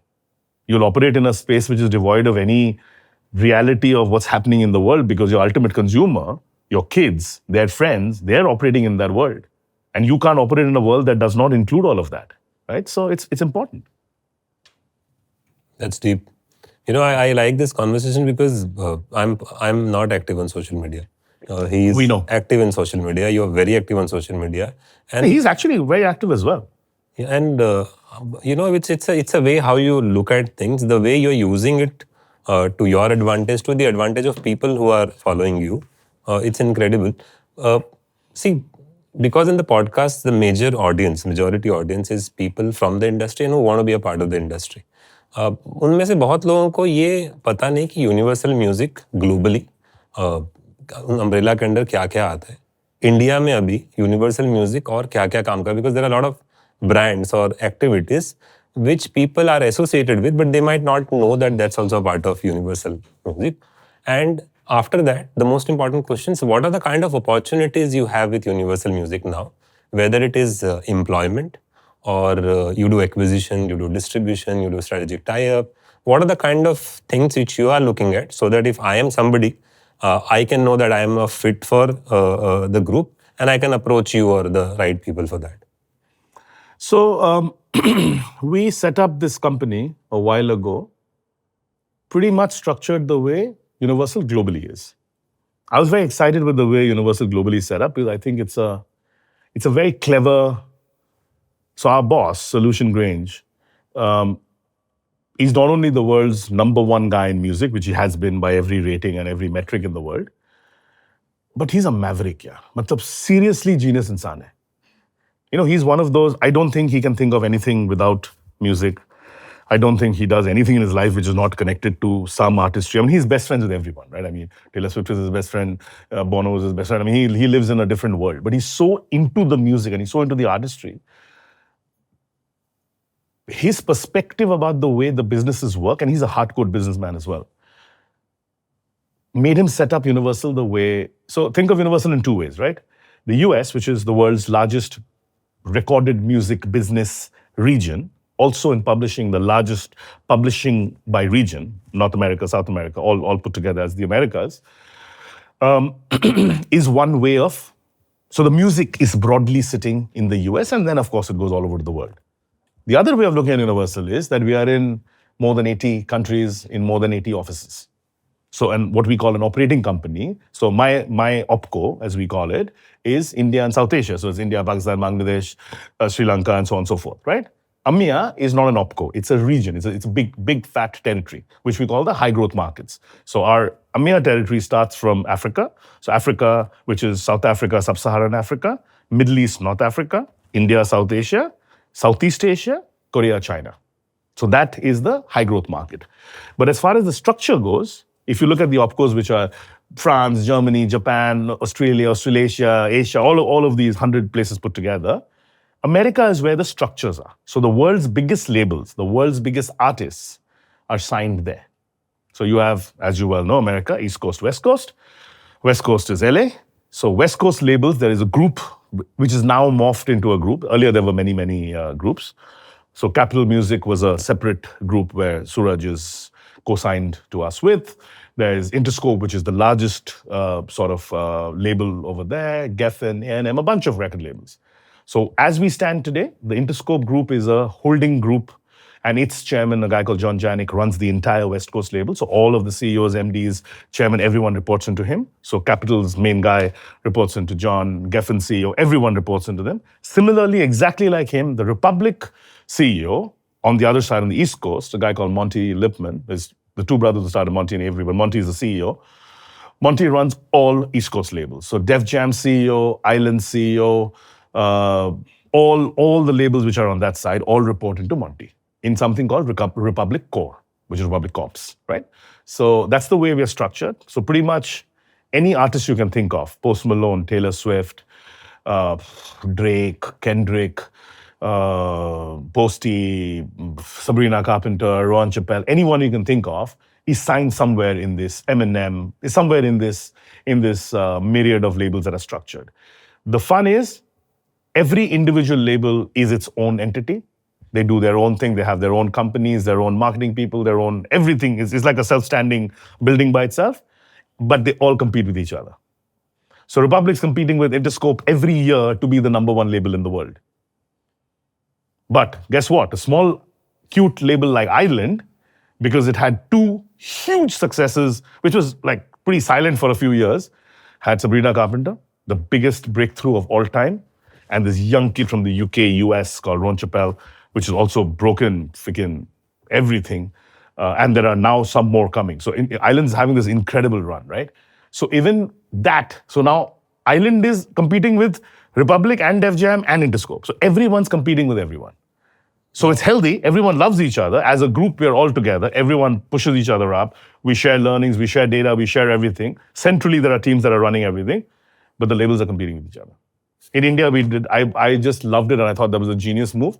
I said, that is exactly what I want to do here. We are in the, sorry for the word, non-film, which is now iPop and whatever, but for the sake of people who don't understand the terminology, non-film was our world where anything which is not related with film OST was non-film. We wanted to be the big boys in that, and quite honestly, we're market leaders by a mile in that territory. What happens there? There's commercial Hindi music, which is may sound like Bollywood, but does not belong to a film. Hip-hop, regional, pop, indie, all sorts of stuff, right? So there are labels in India that are structured for it. So there is Def Jam India and a small, cute incubator called Found Out for hip-hop. There's India, which is INDIEA, India Records for indie music. Viral, which was our first commercial music label, is called Viral Originals, where all the Hindi stuff is done. But there's also Viral Punjabi, there's also Viral Haryanvi, and there's also Viral Bhojpuri. And our last baby in Viral is now called Viral South, which we didn't want to break open because it's still a new, and hopefully one day when Malayalam becomes huge and Kannada becomes huge, then they will branch out the same way the North did from holding Punjabi into Haryanvi and Bhojpuri. It'll probably become Kannada, Telugu, Tamil, whatever. So that's how we're laid out. Each of them are competing with each other.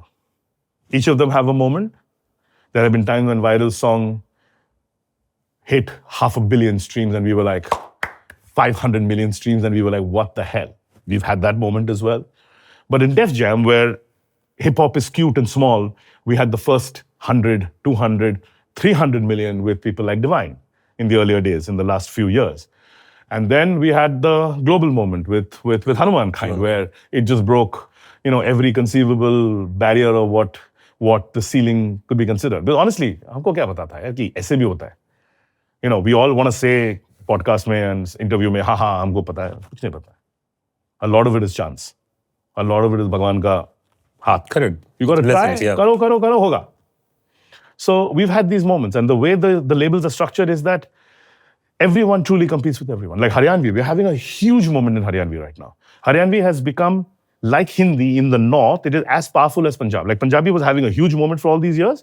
Now it's Haryanvi. In the charts, in the top 50 Spotify, in the top 20, suddenly the new guy called Handa Nyoliwala has come and taken over everything. Everything. We saw the first moments with other artists like DG Immortals, Raga. We saw a lot of that happening. But this kid has come and just wiped the slate clean. He is arguably a sexier, bigger, better Punjabi Hindi artist in the north than anyone we've seen before. He doesn't even live in India. He lives in Australia. But he's stylish. His videos are like the good old, like they're Badshah quality videos. The sonic is very borderline Hindi, so you do understand what he's saying, though it's not Thet Haryanvi, is it? So he's managed to bring it to a level where people understand it, and his styling is fantastic, and the music is great, the production is extraordinary, and suddenly Haryanvi is having a huge moment. So the biggest number ones that we've seen in the audio, because all of these Haryanvi, Bhojpuri in the past have all been very big YouTube markets, but they're very visual markets. But we're seeing those moments come as well. So even a Haryanvi label is now competing with a hip-hop label, is competing with an indie label, is competing with a mainstream commercial label. So that's the label piece of it, structured like the US. Then we have arguably the most well-structured, largest by piece, largest by volume and shape, the brands business, which is called UMG&B. It's Universal Music for Brands. It's run by Preeti, who you both know. Phenomenal lady, phenomenal team. Some of the biggest music and brands work across the biggest artists in the country are done in that company. It's a very voluminous company now. It's all national. And really cool stuff's happening there. Like Coke Studio, Hyundai Spotlight, like stuff that's even annuity, that every year, stuff's happening with artists. It's also giving artists a chance. And everyone's making money. At least the artistry and the management guys, the Red Bull, 64 bars. There's so many interesting things happening there. So that's a big piece of the business. Then there's publishing, which we have always been around with, but I think now people will see a lot more action because publishing finally has its own MD. So how you have Shanu, who runs the entire label side of the business. Preeti Deshpande is now the MD of publishing and arguably the first woman MD in the music industry all over the country. So I'm very proud about that because she literally is the first girl ever who's crossed over into C-level leadership level. And then you have Amit, who runs Virgin, which is our distribution company. So all our distribution, label services, everything happens there. And then we've got our management company, in whose August company I sit. And all of those businesses between the management company, the agent company, the live and everything else. So that's us as a business. What it does is it allows you to look at it from an artist point of view. If you sign a new artist or you sign a established artist, in one stroke, he has the ability to make music, distribute music, publish music, sell music, own music, depending on which side of the argument you're on, raise money from brands for music, have endorsement deals in and around the artistry or the music, be in the live business, be represented for shows all over the planet. It all happens in one house. And that to me is a very, very critical piece of why we're successful, is because I love the film business. I think it's fantastic, and I've got great friends in the business, but ultimately, जैसे पूरा in the whole world that's what happened, या India में भी वही होगा कि ultimately बाबा artist और artist का music ही बड़ा होगा. There is no denying that logic. Film music कभी बड़ा हो ही नहीं सकता. होगा for the film. It was never about the artist. I mean, one or two Arijits and one or two Sunidhis will have इतने बड़े hits की they can construct tours and worldwide thing. But let's face it, there'll be गिन चुन के there'll be 10. So among all of this, what are the top opportunities you have? Because you also have acquired a lot of companies like ours. You've also done a strategic tie-up with companies like Represent, and you keep on doing stuff like that. So what are the opportunities for an artist manager, or anybody else in the business, or what kind of companies are looking to acquire? Honestly, in this strategy, anything that fits in the music-led entertainment strategy piece, music वो बीच में होना ही जरूरी है. That's the logic. उसके अगल बगल इर्द गिर्द whatever fits in the logic of an artist's journey from inception to end, if it fits in that journey, they're in our line of sight. Anything and everything. Content making, social, influencer, gear, marketing, merch, fandom, tech, next level tech, everything. And what are your markers that ये दिखा yes, ये दिखा no? Whether it is artist, whether it is like a company acquiring? Interesting. We are very non-commercial people to start with, right? So the first thing that we care about is energy.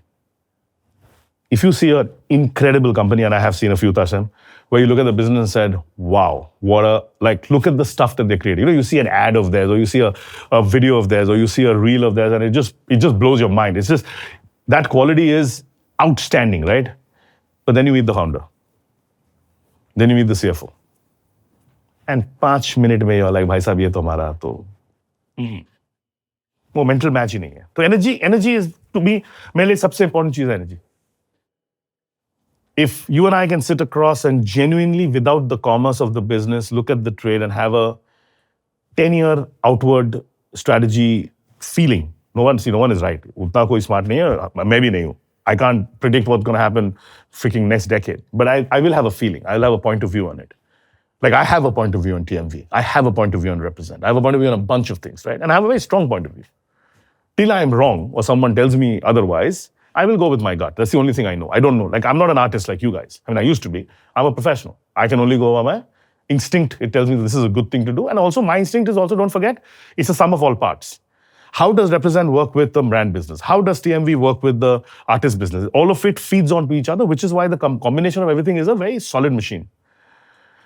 Energy is number one.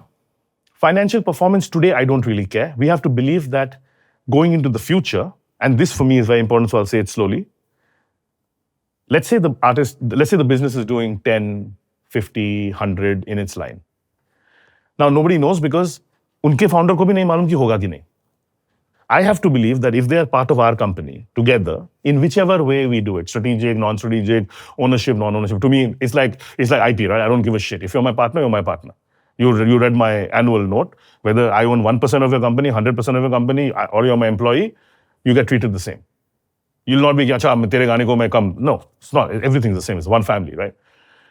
Having said that, when you're part of this company, I have to believe that your company's business and my company's business, when they are together, strategically, if the two come together, that 10, 100, 50, 2,000, whatever the hell it is, will definitely happen.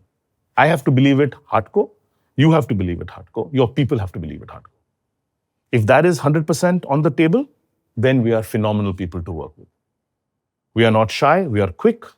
And the one thing that we have, it's a horrible thing to say, but we definitely have an advantage, and this is going back to where we started the conversation with, you have to truly like artist and artistry. Because if you buy any company or you partner with any company, chances are that they're going to be led by individual owners, individual entrepreneurs. Entrepreneurs do not work like professionals. This is not me and Ayushman meeting. Ayushman, professional CEO, I'm professional CEO. Come on, let's get married. Everything will be great and the children will be good looking. No. Artists and entrepreneurs do not behave like that. Artists are painful. Entrepreneurs are painful. They are whiny. मैं तो agree करता हूँ. Whiny as hell. Lack of logic, lots. Yeah. है ही नहीं logic. Agreed. मैं सुन रहा हूँ, मैं अच्छा ऐसा नहीं होता है. अच्छा ठीक है चलो. Lack of logic. So you have to love that person because you know कि इसमें लॉजिक नहीं है. लेकिन इतना जुनून है, इतना पैशन है, इतना everything है ना, you know that somehow it will work. So some of it is blind love and logic. Blind love and togetherness. But you have to be good at that. Correct.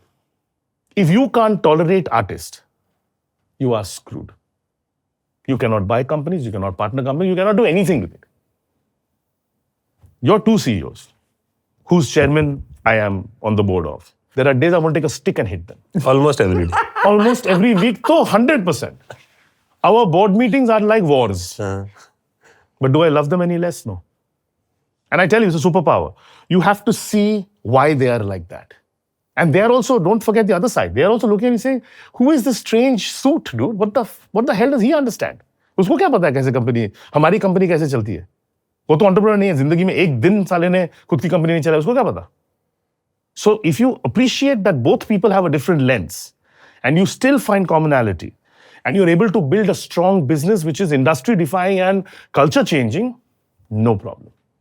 You've known me. I've sat with artists for 7, 10, 15 hours.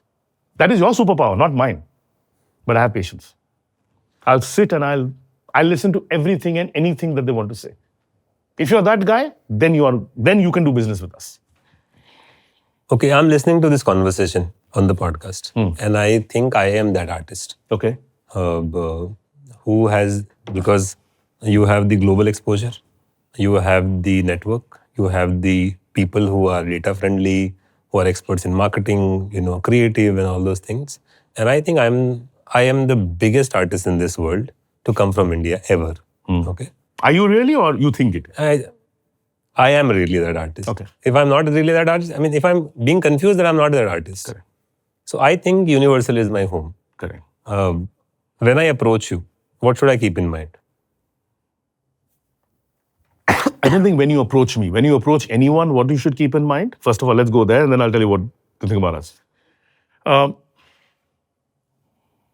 lot of the labels, a lot of the companies, because of the way they operate, in the lack of trust, in the lack of, I've heard with my own ears, not hearsay, very senior executives talk about artists behind their back.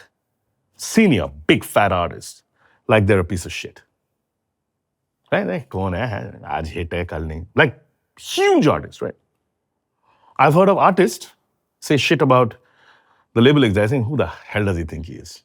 And in most cases, both may be right? So the first thing you have to understand is that if you want a genuine partnership, which is genuinely going to help you become bigger and better and global exposure, and the label is going to win from it, you have to leave your ego outside the door. First, if you enter my office, you've seen both of it. As soon as you enter, right on top, it says, leave your ego at the door. It's a famous line that you know from the film. If you enter like that, so please do not enter with any ego. We tell every artist, you are an artist, you are extraordinary at what you do, you understand the music, the musicality, आप जो लिखते हो, जो सोचते हो, जो everything, you are the boss at it. आप number one हो उसमें. लेकिन ये साइड जो है ना, कैसे चलाना है ये engine को, हम इसमें बॉस हैं. कैसे मार्केटिंग होती है, क्या होता है स्ट्रीमिंग में, कैसे माउंट करते हो, क्या मार्केटिंग होना चाहिए, क्या पीआर होना चाहिए, कैसे, how should it look, what should development look like, ये हम इसमें बॉस हैं. You don't think you should give too much gyan here, thinking you are better than us at that. And we should not think that we know. Like, think, I'm telling Anuv Jain, this last song is all shit. You should write about this. Can you imagine what will happen? Oh my God. Forget the fact that you can't do a deal, but can you imagine an Anuv Jain or somebody or about anyone listening to a suit saying that you should write music like that about shit like that? People do it. It's bizarre. And can you imagine Anu telling me, I think on Spotify in this month, no, these are the kind of campaigns you should run. Shut up. Not going to happen. So if you believe that we are good at it, we believe that you are great at it, that marriage is bound to happen. You must enter with lesser expectation than you think. But the difference between that and when you enter my house is only one fundamental difference. We understood very, very long ago कि जब तक ना artist जीतेगा हम जीत सकते ही नहीं. We understood that too long ago. So we changed our entire tuning to say, भाई साहब, what can we do to make the artist win? Many people say artist first.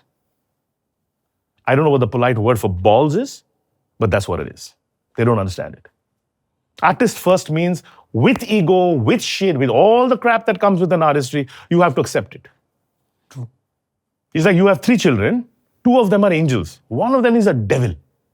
Can you love that kid any less? No. As a parent, you can't. So, like artist, same thing. You have to hug with, embrace with full understanding that, boss, they're a pain in your ass. Let's also face it, with great geniusness comes great pain.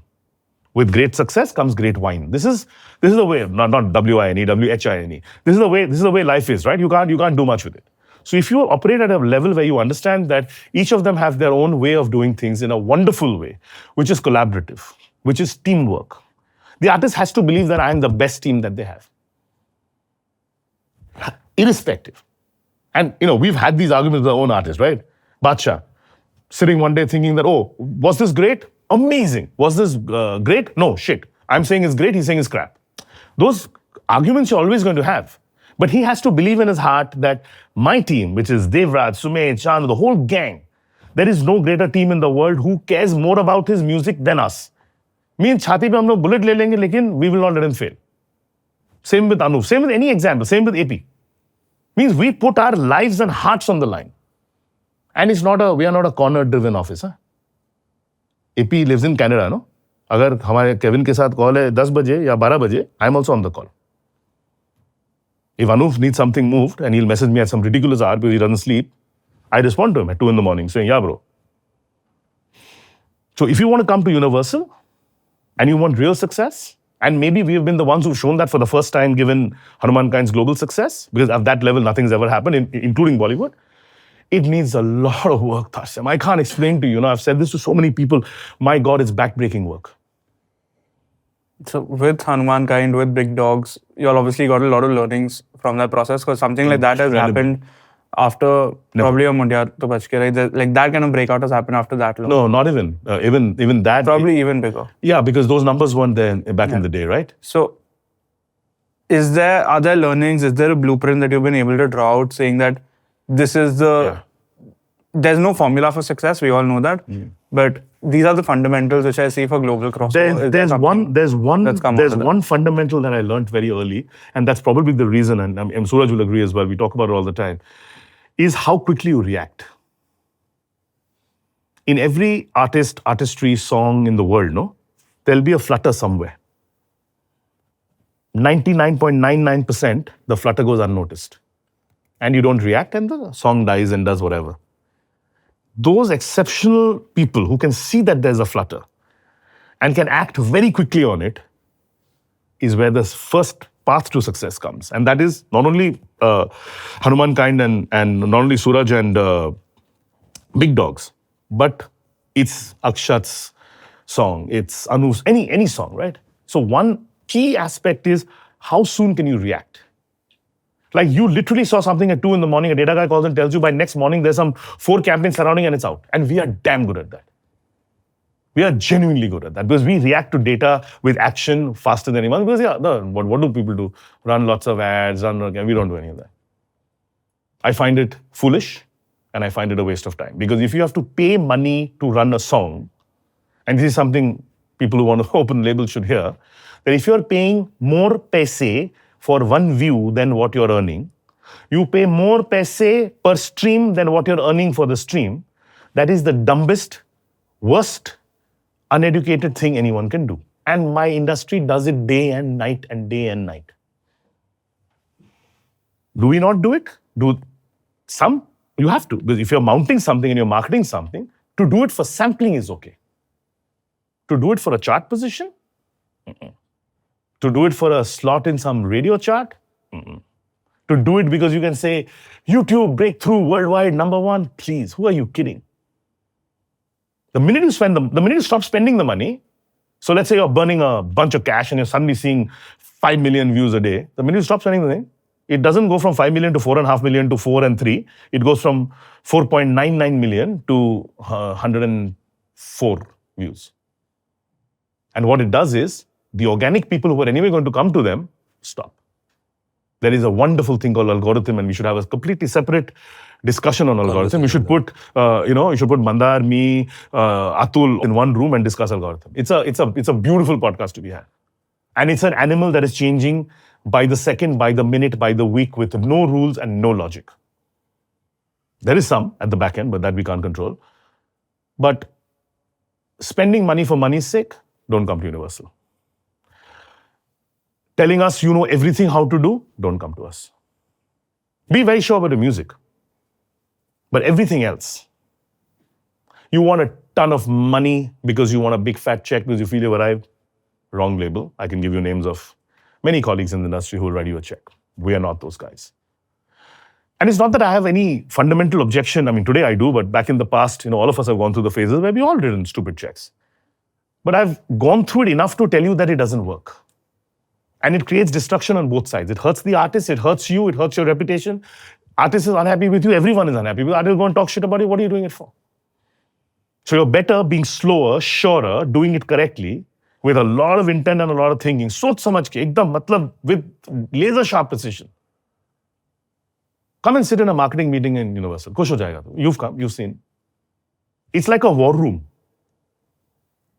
MBA school में होता था ना, Gantt chart पर chart बनती है रोज और हर वक्त change हो रहा है. बिकॉज मेरे मार्केटिंग वाले, मेरे पीआर वाले, मेरे डेटा वाले उतना ही डरते हैं फेलियर से जितना आर्टिस्ट डरता है. और हर आर्टिस्ट सोचता है कि भाई साहब मेरे से ज्यादा कोई डरता नहीं है. जिस दिन वो आप लेबल में आपको मिलेगा ना, sign them, whether it's me और anyone else. Fear is a beautiful emotion. If your artist believes that you are as scared of losing and you will not sleep because you're so shit scared, that's the home. That's the home. There are days when an artist is saying, acha, looks like this 1 week has been good, I'm sleeping, my guys are nobody's sleeping. Phatti padi hai sabki. Everyone's saying, what next? Because it's like that, it goes like that, like that, like that. It's not a permanent fish curve, no? It's a evolving algorithm, it's screwing you every day. So you want universal, that's what you'll get. You'll get honesty, you'll get transparency. Can I give you 100% of everything? No, that's a lie.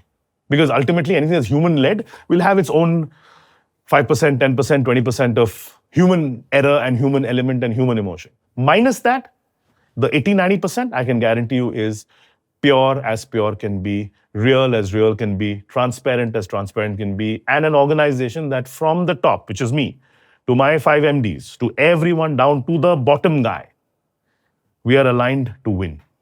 We feel the same fear when an artist doesn't perform. Like I remember being in organizations where, you'd be like, oh shit, it's a bad week. What do we do? What do we tell the artist? We don't have those conversations only. We're like, crap, we're losing. What are we doing? Are we going to die? It's never about giving bad news to an artist. It's about dealing with the bad news yourself. And the day you arrive at that, where you feel as like, oh crap, what's happening? Even the artist understands that they don't need any explanation from you. Wow. On the same global topic though, we've seen, like I'm a firm believer that English music will probably be the driver of Indian music going international. It's been my greatest debate, but yeah.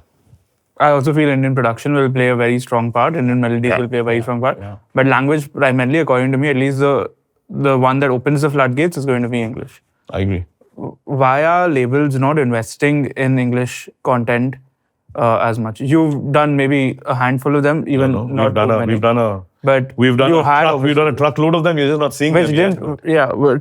In the past, you all have done so many. No, we're doing it. Then everyone hit pause on that, saying that English music doesn't work in India.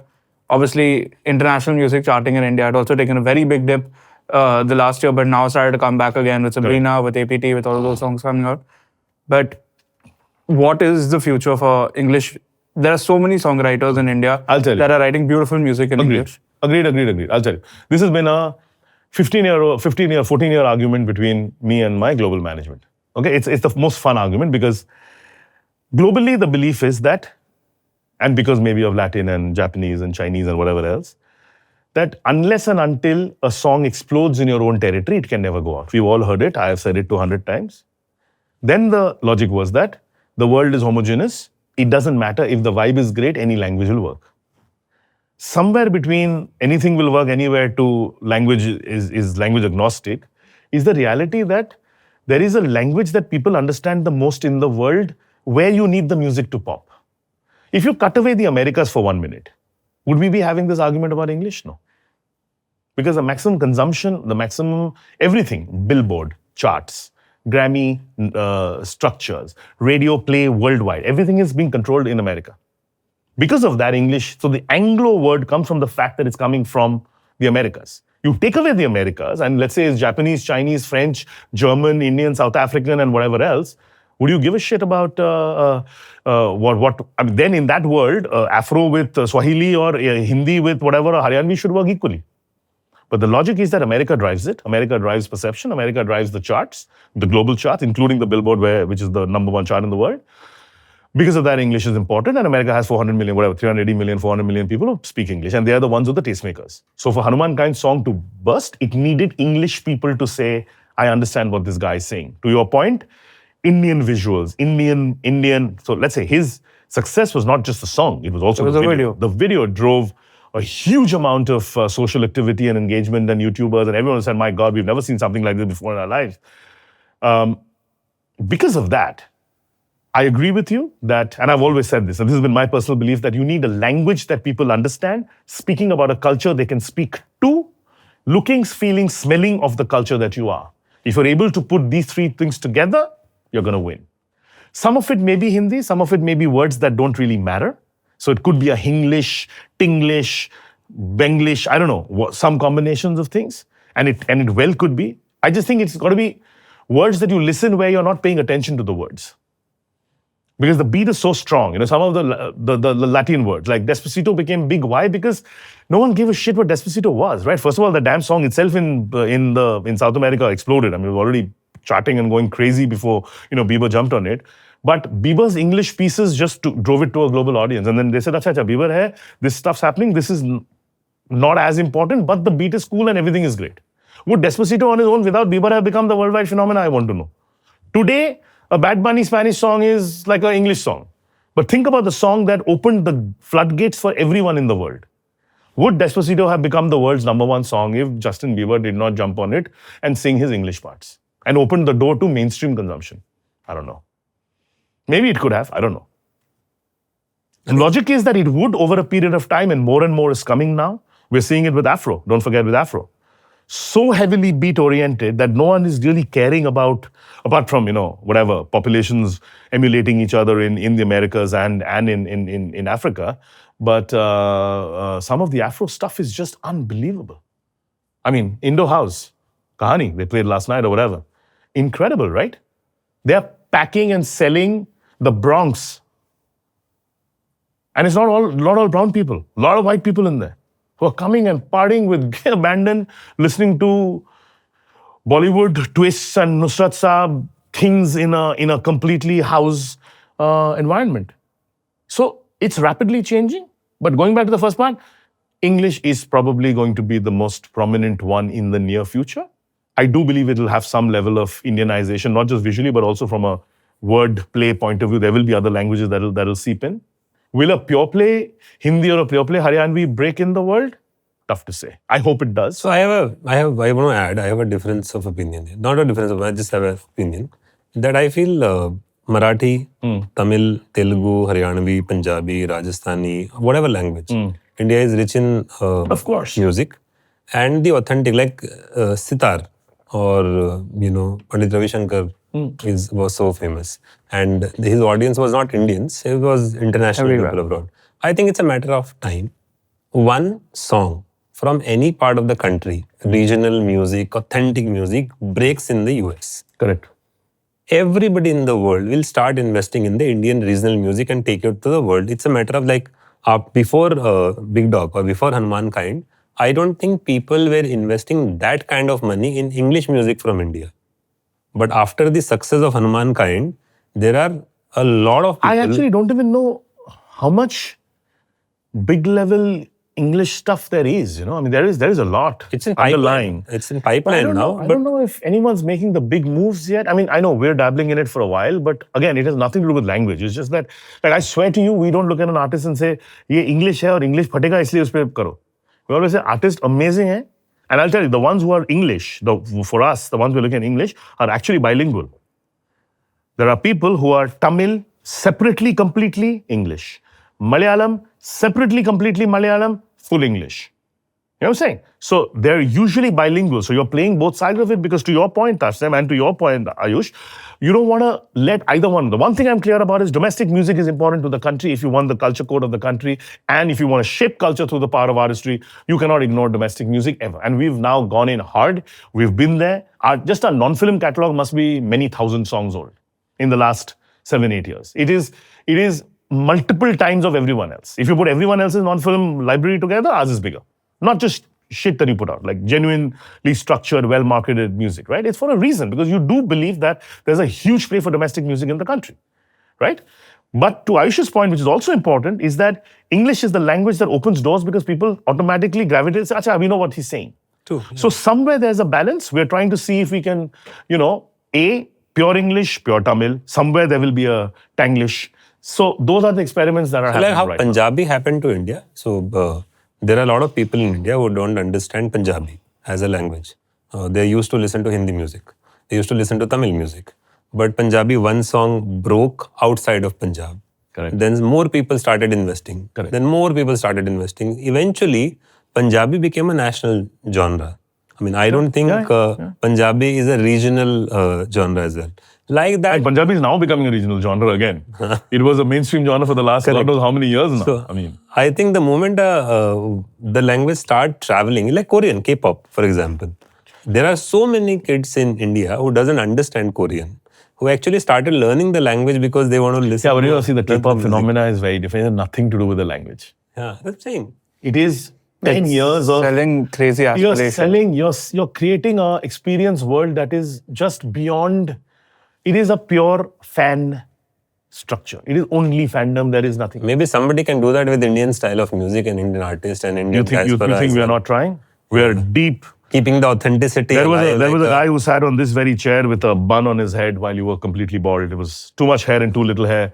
A few podcasts ago, our good friend Savan Kotecha, who we have a bunch of businesses with, but Savan They clapped so hard. Yeah, I mean, Savan, that's what his whole agenda is, to try and see how we can break this, myth of ki, is it about the music or is it about the adulation? Is it about this image that you create of these absolute, because pop stars it's not just about the music, right? Miley Cyrus became this humongous thing back in the day because she was Disney's sweetheart. It had nothing to do with her music. It had also to do with her music. But there was a generation of television structured to make her this teen superpower. And it's not just the music, it's everything else. It's TV, it's programming, it's shows, it's 5,000 things. K-pop वो है. और उसके लिए भाई साहब, everything we have discussed today, किसी के पास energy है ही नहीं. बस 10 साल लगता है करने को, 6 साल लगता है करने को.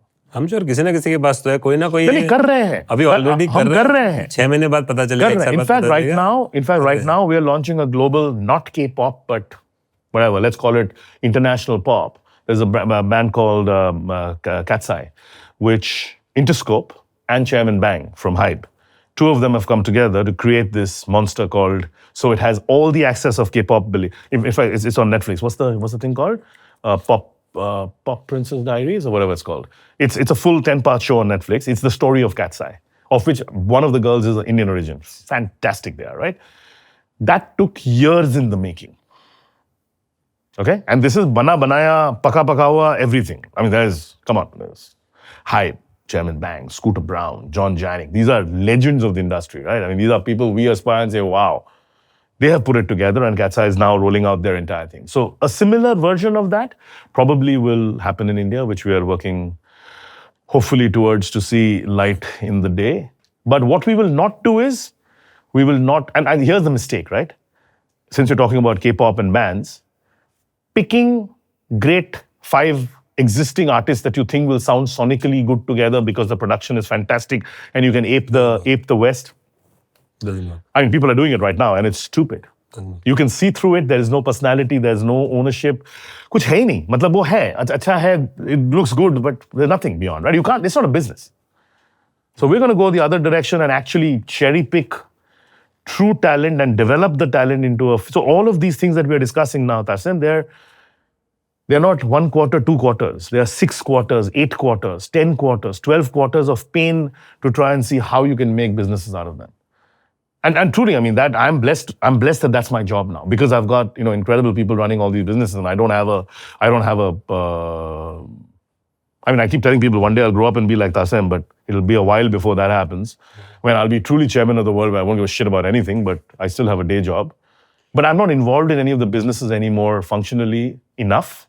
So it gives me a lot of time to think 2027, 2028, 2030, how to make the country paid, how to talk to the government, how to bring everyone to the table, how to bring INB, DPIIT, everyone together so that we truly, because if we don't become a superpower, there is nobody else in the vicinity. दूर से मुझे नहीं दिखता कि which other country will come and now become the next big one. Let's face it, the whole world has been India and China. China का हो गया, अभी India को भाभा ऊपर करो. यही है बाकी.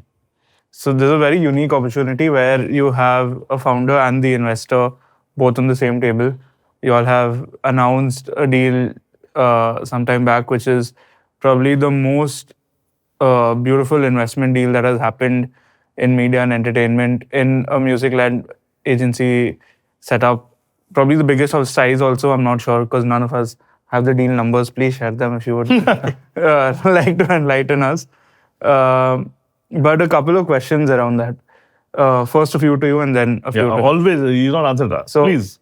When you were deciding that you want to, first of all, where did the thought of wanting to exit come in? Because in the kind of businesses that we're running, capital doesn't really, आप उसको deploy कैसे करने वाले अपने normal business में, क्योंकि there's not, हम लोग की cost mainly people cost होती है, team cost होती है, and that doesn't really cross so much. So excess capital is normally if you want to either invest in a new business line or if you want to take it back home for all the work that you've done for so many years. So पहले तो where did that need and this thing come from कि मुझे I want investment to come in, I'm possibly looking to exit as a founder from a business. Second is कि at least when I look at the landscape right now, बहुत कम exit opportunities here, especially for businesses like ours, like a management agency in particular. We can exit either to labels, we can exit to a bigger company. So if I'm looking to exit, I could have come to you, I could have gone to a collective, for example, for a possible exit. I don't think there's any other third player that's even available right now that is evaluating such businesses from an investment point of view. So number one, आपके दिमाग में क्या चल रहा था? What was your reason to want to do that? And number two, what all were the things you were evaluating in your investor? What were you looking at? What were the kind of companies you were looking at that time? Don't need to know names, just what was the criteria? So, I'll try to answer this in the most honest way possible so that it helps. 2017 तक कोई idea नहीं था. किन्हीं ने मुझे approach किया पहली बार और उन्होंने बोला कि यार हम तुम्हारी कंपनी में इन्वेस्ट करेंगे. So, and I used to run a proprietorship firm till that time. Just understand how away from investment it was. And that is the first time I got exposed to investment. Then the investment conversations purely happened because of greed and FOMO. There was no other agenda. एक ऐसा था कि news में सुनते हैं इसने इतने रुपए में अपना कंपनी बेचा, स्टेक खरीदा, तो मेरे को लगा कि अच्छा this is also cool thing, ऐसा होना चाहिए. और फोमो था कि यार सब लोग कर रहे हैं तो मैं भी कर ही सकता हूँ, may be That's the first time. 2017 was the first ever time मुझे पता चला कि मेरी कंपनी में भी इन्वेस्टमेंट हो सकता है. अदरवाइज कभी सोचा ही नहीं था कि एक आर्टिस्ट मैनेजमेंट कंपनी ऐसा बिल्ड भी हो सकता है. करते करते करते ड्यू डिलिजेंस हुआ, एक कंपनी के साथ टाइप हुआ, तो समझ में आया कि नहीं, there is a lot more to companies being invested than just taking money. धीरे धीरे एजुकेशन आया फॉर्मेट्स पे, प्रोसेस पे, कि किसी भी कंपनी को इन्वेस्टेबल होने के लिए there has to be a structure, कि सिर्फ एक आदमी नहीं हो सकता है. एक आदमी है, उसके नीचे लोग हैं, उसके नीचे लोग हैं. एक ऐसा सिस्टम है जिस सिस्टम को कोई भी ब्रेक नहीं कर सकता. कुछ रूल्स एंड रेगुलेशंस हैं. ये सारा का सारा चीज़ हम लोगों को धीरे धीरे एजुकेशन हुआ, पता चला. फिर कुछ चीज़ें पता चली कि प्राइमरी इन्वेस्टमेंट, सेकेंडरी इन्वेस्टमेंट, और बहुत लोगों से मिली और बहुत कॉन्वर्सेशन हुआ. तो 2017 से चालू हुआ, 2020 में जाके हम लोग पहुंचे. इनफैक्ट देवराज से मेरी पहली बात हुई थी 2016 में, सिंगापुर में म्यूजिक मैटर्स अटेंड करने में गया था, 16 या 17 में. For me it was a very nascent stage, very new to this world of thing. Finally full circle 2020 Covid के पहले हमारा एक कॉन्वर्सेशन हुआ, and I remember he took me to London to meet the global team, and verbally we kind of logged that, you know, this is the strategy, this is what we are going to do. Till that time I also had planned to continue in the business. The idea was कि हमने अपने level पे business को इस level तक grow कर लिया, और बाकी जितने भी लोगों से बात हो रही थी उसमें से universal was the most strategic fit partner, कि हमारे आर्टिस्टों को अगर हमको ग्लोबल लेके जाना है.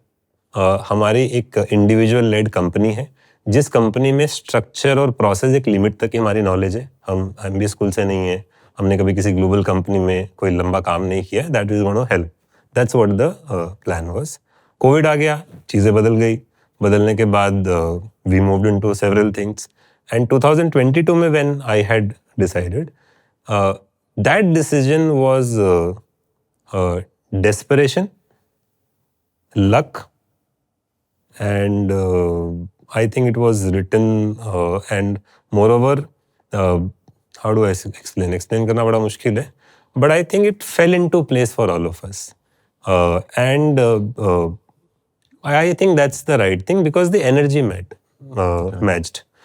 What Universal was looking into a company, and what we as a company was looking into an investor, exactly fell into place. And that's the reason.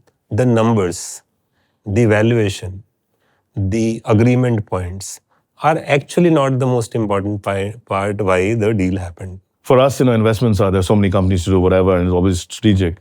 But apart from valuation, business, I didn't know Tasim before that. I mean, we knew each other because of the business, but I didn't know him from the years that he's been around.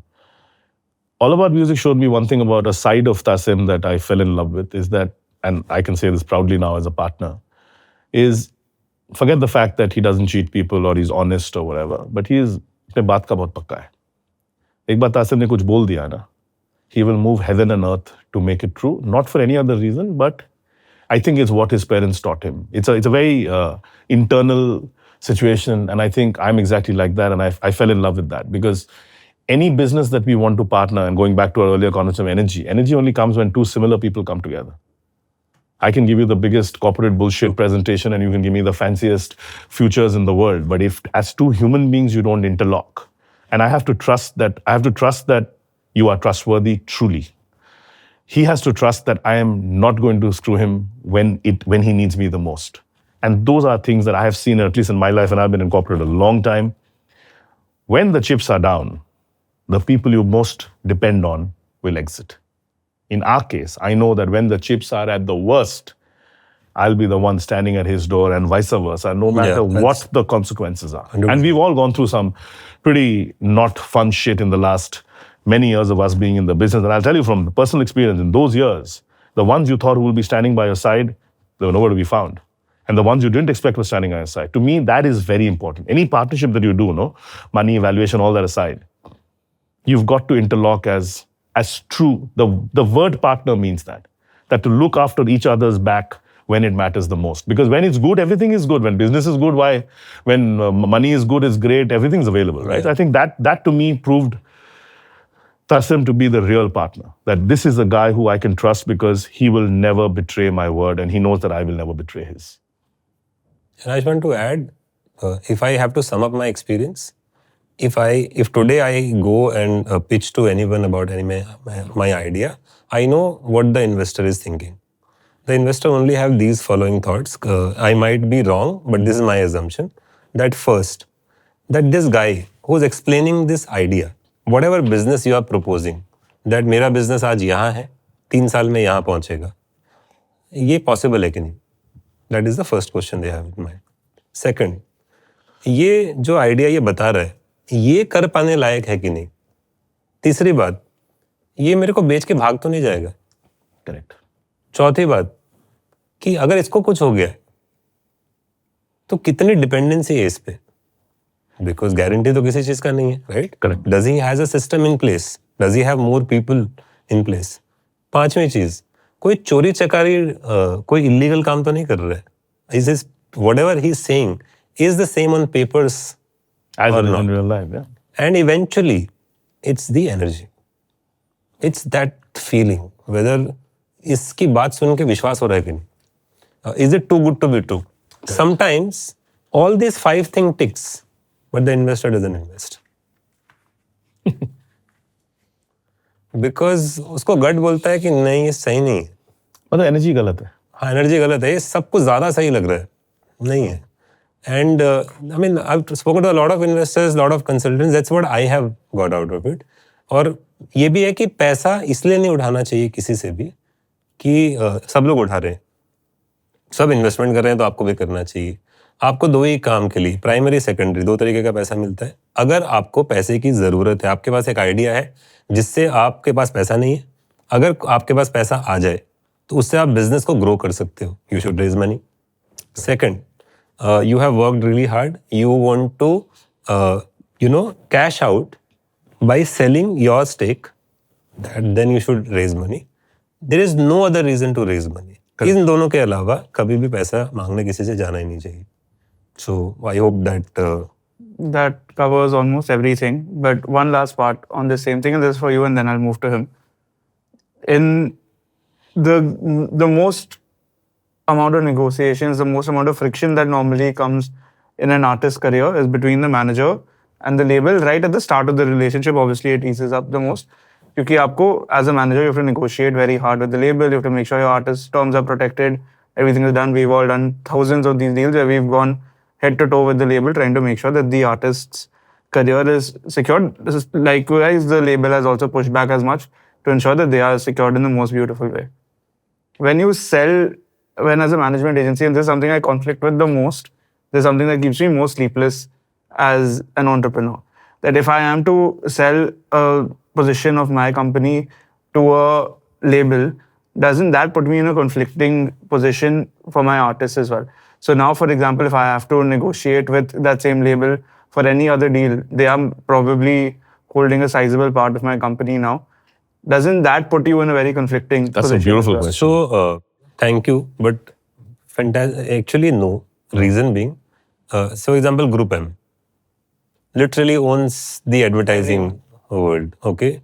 The agencies compete with each other, but they are owned by the same group. Universal Music, Interscope, Republic might be fighting with each other, owned by the same company. After a point, no, like Radio Mirchi and Ghana and Times of India, they were owned by the same group, but they all have separate businesses. After a level, these things only happen when you're a team of 10 people. When you have structures of corporates and when you have principles, basic guidelines, when you also sell your company, there are a lot of conditions you put in that agreement. That even after you sell the company, there are certain things protects your rights, and there are a lot of things. Also, why would any company like to screw the business of the other company? If somebody is buying your company, they have to be fools to do things which will screw the business. When Universal Music runs their label business, they run it very differently. When they invest into a management company, that business runs differently. They might be a client to each other, but again, I mean, it will be different for different people and different companies. My experience so far has not been that. the business has no interconnection with each other when it comes to the operational level, but both supports each other in various ways. So But play it to each doesn't- other's strengths. Don't try to put barriers between. No, because the point is you don't need to, right? There's no compulsion. In fact, it's the opposite, right? From the time we announced, Tassim and I decided that we are 100% different companies. We have nothing to do with each other. Literally, I sit and I chair the board meetings, whatever times a year. We have less than zero operational control. Even towards the end of the acquisition, we don't care because they know how to run this business much better than we know how to run the business any day of the week. And we understand that and we appreciate that. The same way reverse. But what is important in this relationship is that the minute you have all of these people in and around you in your same network, the brands team is now going and selling Amit Trivedi with as much love as they are selling one of our own signed ones. Correct?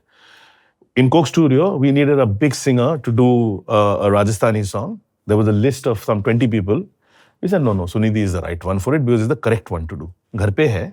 Did we pay Sunidhi subpar money? Not at all. Not at all. Not at all. It was an interagency debate. Yeah, sure. If I do a 20 artist deal, will I get the benefit a little more, maybe by half a point? Maybe. But that's not what these do. It just brings the proximity closer, makes it better for us to interoperate with each other and for them to have better avenues of making money, spending their music out, doing all of that stuff. The contrary is also true. There's so many times when, I'll give you two examples. You think, bro, ये वो label कर रहा है, तू क्यों नहीं कर रहा है? I said, yeah, मेरे को feeling नहीं आ रहा तो नहीं कर रहा है. And he appreciates it. Reverse, to the point of manager and labels going head to head. We've just concluded a deal between us for a very large artist. How difficult was it to do it? 1 30-minute phone call. Yeah. Because Tassim knows that screwing Devraj or Universal in the same company does not help. Devraj knows he's my guy. Together, we're able to do what's right for the artist. You have to understand, collaboration means not interdependability or the lack of within two people. It is to help the third piece of the wheel, which is your client, your artist, whoever it is. If you're able to supplant it in that direction, life is wonderful. And we have a great deal, which is, which we're going to announce now, but it was ridiculously easy. We thought it was going to be like, oh my God, like we didn't think we were okay. By the time, it's going to be one massive negotiation. Nothing. The team spoke. Tassim and I had one conversation. I said, Baba, just protect my ass with these 3 things. He said, Baba, you make sure these are. Thank you very much. Done, sign. And Ayushman, I have the privilege of meeting all the top guys in the music business in the country and spend time with them doing all about music otherwise as well. I've understood one thing. You can only fool a person once. Correct. If you think you are the smartest artist, smartest manager, smartest label guy, and in a deal, you screwed the other person. Correct. Only once. Yeah. The industry is very small. You can't stay in the industry for long. Also, Universal and our relationship, Universal doesn't have an obligation to release TMV artist songs. TMV doesn't have the obligation to manage Universal Music artists. The biggest... we have the option to, but not a mandate to. That's how we structure it, which is why we have no conflict. The biggest artist, Arijit Singh, And got a deal signed with Saregama a week after. Because it's a business. There is no compulsive relations. There are two business running separately. So that's the beauty of the deal. In that world that you're thinking, I would have said, competition. For you, it's all I was better, like, because if someone gives them wonderful, excellent. We laughed and I said, "Arey, too good." that would be the best, because money's coming home at the end. It's beautiful. It's not about It's the a money. wonderful situation to be in. Honestly, Ayushman, it's not about the money. It's about the independence of the project. The company, if represent tomorrow, you are running, represent the way you are running, there is an ethos, there is a... Correct. There is a feeling, there is a soul to that thing. That soul and culture should be elevated, corrected, not disturbed. That's the whole idea. In this entire deal that you all did, what was your main focus area for wanting to enter the management business, the IP business? You all unlocked obviously a lot more value with TMB because there is all about music, there is the festival, there is so much around it. There's a beautiful booking agency which is probably the best in the country. So what was your thought process of wanting to enter this space? I know you've been wanting to do it for a long time, but where did the marriage really make the most sense for you? We always wanted to do it. It was the right thing to do from a business perspective. It was the natural additives to your journey. And People like us look at only two kinds of animals. The number one and the best, as in by size and scale, or the cutest and the best. Either you have to be a Goliath, which is what they were. The only other person we look at is not yet humongous, but stealthily is the smartest. So for us, the logic of Tassim's company was easy because they had the best artists, and we knew what we could do together, right? To the earlier point of having a mandate to work together and not mandate each other to do anything for each other is the best way to do. So today, my artists have a home should they want it. That is all I wanted for my business. Today, his artists have an ability to send music anywhere on the planet should they want it. True. That is a choice that most talent companies don't have. Any of them can walk into my office and spend 2 weeks recording, understanding, looking at it, doing whatever. This is the same house. So there is an inherent ability, and don't forget, at the end of the day, forget just what we are here. The universal global footprint and network is vicious, right? It is a bunch of interconnected companies run by the world's best professionals who are all in it for the long haul to do it right and do right by the artists in a network that is envious. Like if I was sitting on the outside, this is the company I want to work for. Transparent, upright, will not. We love entrepreneurs. In fact, Tassim and I, we have this discussion all the time. I never want to do a deal to buy 100% of a company in my life. He knows that. It's my guiding principle. I want to buy in. I want 26% or whatever, a sizable chunk, to always be with the founders because it's their skin in the game that makes the company exciting. You know how companies are. You can exit somebody out and they can be professional CEOs, but that professional CEO earning money is not the same as the shareholder. Because his blood, skin, everything is in the game. So as a fundamental rule now, we don't do that. I'm like, I will not buy out a company ever. We will ceiling out at a point where the guys are in and together we are able to build it. Look, why does a founder or a set of founders sell it? Eventually to make money, right? If I am now being able to prove mathematically that 25, 26, 50, 7, whatever, we make you a bunch of money. That last tranche together will make you so much money, it'll be more than, and without selling, for the rest of your life will make you so much money that it'll be more than the 0 to 75. Which founder will have an argument with that? Because we're not greedy. We are not in it to make money. Please understand, we are not a company that exits. When we make an investment somewhere, it is for good. We want it to be part of our network. We're not going to say, "Acha, abhi 3x ho gaya, IPO kar rahe, niklo." We're not an investor. This is what you call a strategic partnership. We only do strategic partnership. We are not interested in acquisitions which serve anything other than strategic requirements for us. So as much as we are talking about strategic alignments, deals and structures, you have two unique strategic relationship with Universal Music. We want to talk about both the things. One is Represent, the other is the publishing, which has just started. So as Represent, we have a very strong partnership with Universal. To call it a distribution deal or to call it a publishing deal would be selling it really short. It is almost like we have access to everything that Universal is trying to do. We have access to all the resources. We have access to their time. There is no difference between TMV and Represent. We have access save a business structure. It's the same. My artists are primarily independent artists. We wanted to give them the most beautiful labels, services structure that is possible. That's something we were able to put together, where artists were able to get a sizable amount of money to put together a lot of music for the next 3 years. We were talking about talent development earlier. With that money, we were able to do a number of development projects for these artists, do a number of those things. So that is number one, where artists have received a certain amount of money. They've been able to put out a lot of songs and they're being published by Universal as well. They still continue to own 100% of their IP. Things are great on that side. The second is which is the real strategic partnership between Universal and us, is we're identifying areas which are underserved in the market.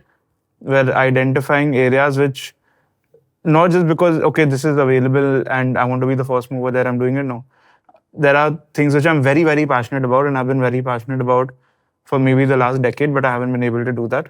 Similarly, there are things that Devraj and Sanu are very, very passionate about, but they haven't had someone to trust that they feel can really take this forward. And we're coming together on those projects and building those out to become what they are. We're funding them equally. We're putting in our resources into it. We're putting in our teams into it. And we're identifying these key things which we want to really build out and blow up over time.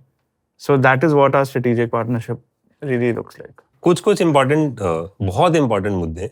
किसी किसी का नाम लेंगे, कुछ बात कर लेते हैं. कुछ ऑडियंस के क्वेश्चंस हैं. बिल्कुल. We had put it on social media. And Ask the Guest हमारा सेक्शन है. सवाल पूछते हैं. एक आप ले लो. कुछ आप भी पूछोगे, कुछ हम भी पूछते हैं. पहला क्वेश्चन है, what are some innovative ways to increase the total revenue for recorded music beyond streaming and physical sales? Recorded music, it's a tough question because the word recorded music itself puts a barrier on what you can do within it. And beyond streaming and physical sales तो बहुत limited है अभी ऐसे. But देखो, recorded music का एक चीज जो नहीं है इसमें is obviously there is a whole sync and a whole brand sync world of it. Correct. So if a song is a big hit, you can make a lot of money on syncing the song, right? So there are brands, there are people, there are films, there's all sorts of OTT, Bollywood, Hollywood, whoever. So that is one way of ensuring that you get greater bang for your buck. Other than that, in the recorded music piece, I mean, unless there's some big future format that comes, it's unlikely. But if you look at music as a slightly upended 1,000 feet view, then I think everything we've discussed in the podcast goes to and Aishwan's original thing of why a multi-pronged strategy in a music-led entertainment. Then we've said it 100 times. Merch, tech, fan tech, 100 things. Okay. Next one is, what is the career path towards becoming a good A&R executive, provided that one has adequate knowledge of both music creation and business? In fact, you shouldn't have a great, the one thing that at least personally, I hate when A&R people pretend to know business. They shouldn't. A&R people, because the minute you know business, the purity of your thinking goes away. Either you can be a great creative talent sourcer who understands what the talent is. The minute you're thinking, oh, this kid could be amazing, but like, I can't tell my boss because this guy will lose money for the next 3 years, you're a shit A&R guy, right? So first of all, business and A&R should be completely separate. They should not be in the same scope, scale, mandate of the same person. Alag hi hona chahiye, pehle din se.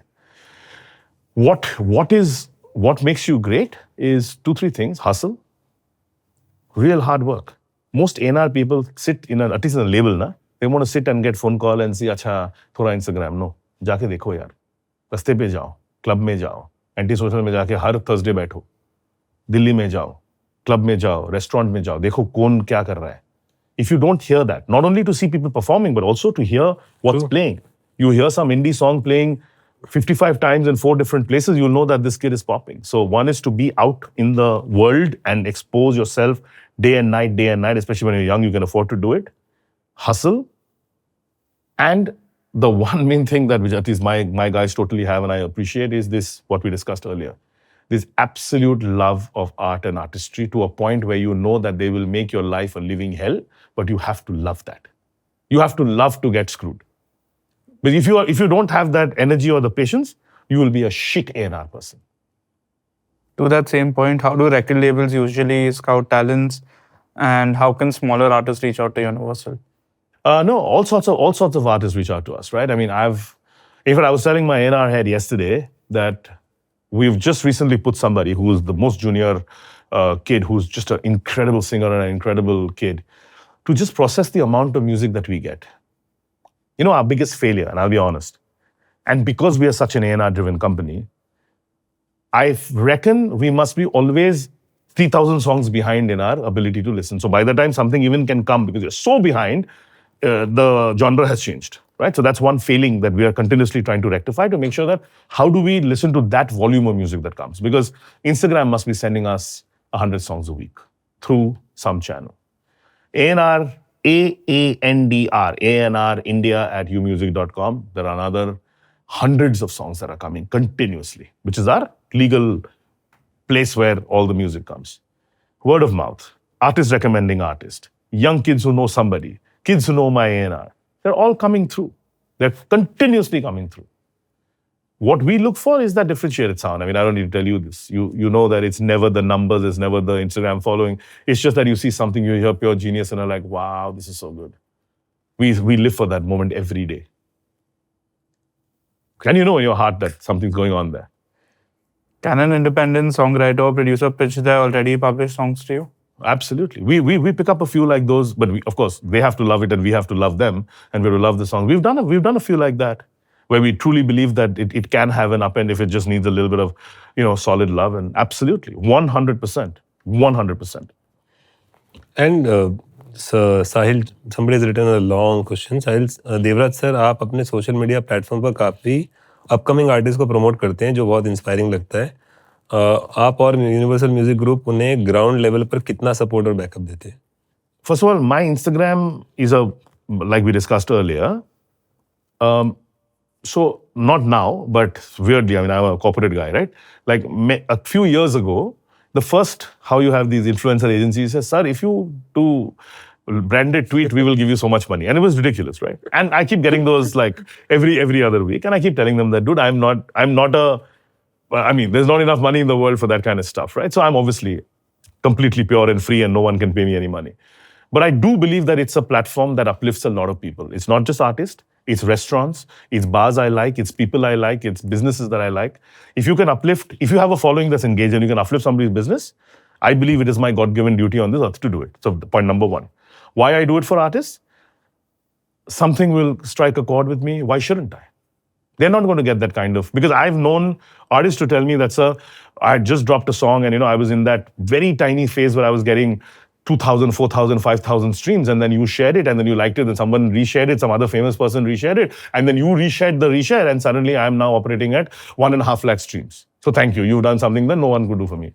Why will I not do that? It doesn't cost me any money. It's one bloody share or two shares. But if somebody who you truly believe, and can that person become your artist someday? Sure. Maybe it's too early in their life cycle, but I believe that talent can come from anywhere. My boss said this to me, I think 14 years ago when he hired me. He said, the next hit can come virtually from anywhere. And that is hard-coded in us. It could be a nobody. So we tell our people, never, ever ignore anyone. Don't ignore anyone's song. Where we fail, I've been open and told you that we are a victim of volume. We are an absolute victim. I wish I had a farm of A&R kids just listening to everything, or I had some nice tech, which hopefully we are going to develop one of these days. I'm told it's happening. It would just listen to everything and just give you the top 20 songs a week saying that this marries all your, production value and lyrical quality and whatever. You can't do it. It needs human ears. But if we weren't a victim of value, we'd probably do a lot more than we are already doing today. And now, because you mentioned data several times, you said you have a specific data team. Yes. And so data is controlling every decision, literally. But there might be some artists who might not be heavy on data. How do you take those decisions? Data does not control any decision, actually. What data does is data gives you insight. We don't look at an artist peak or an artist flutter in the data sheets at all. We look at trend lines in the data thing. What is happening? In what genre is something happening? In which state is something suddenly picking up? And then you see whatever is surrounding it is something reacting. So data does not individually drive a artist decision or a drop decision. What data does, it gives you an insight that it looks like this might happen in a couple of weeks. It's all signs are going towards that. So then you will find something to drop at that time. So there's a difference between using data for data's sake and using data for... Data is a insight tool for us. It's a gut tool for us. It helps us sharpen our gut. There have been times when I've taken really bad calls, which ended up being good. Data said, absolutely don't touch it. I'm like, bugger that, do it. No matter what happens in the world, human beings in our creative world will always take the calls that machines can't. Always. And when you have so much access to data, and we talk about Billboard charts and other charts, why there are no charts for Indian music ecosystem or industry? Because it's very difficult to have mixed charts of any real value. Anything that you can, that is not standing on its own algorithmically provable outside any human influence of marketing or money, that does not exist much in our world beyond the ones that automatically become a hit. So an Anuv Jain song, if you do nothing to it, might explode. Or a big artist song might become humongous because you marketed the crap out of it, and you have to market everything beyond a certain point and it explodes, right? The problem with our entries into charts radio, streaming, video streaming, audio streaming, anything in the middle, social. Don't forget social shorts, all the huge, all the social trending. Unfortunately, most of it is marketing led. So how will you have a chart that charts need honest data, which is not touched by human hand? Charts are designed by algorithm.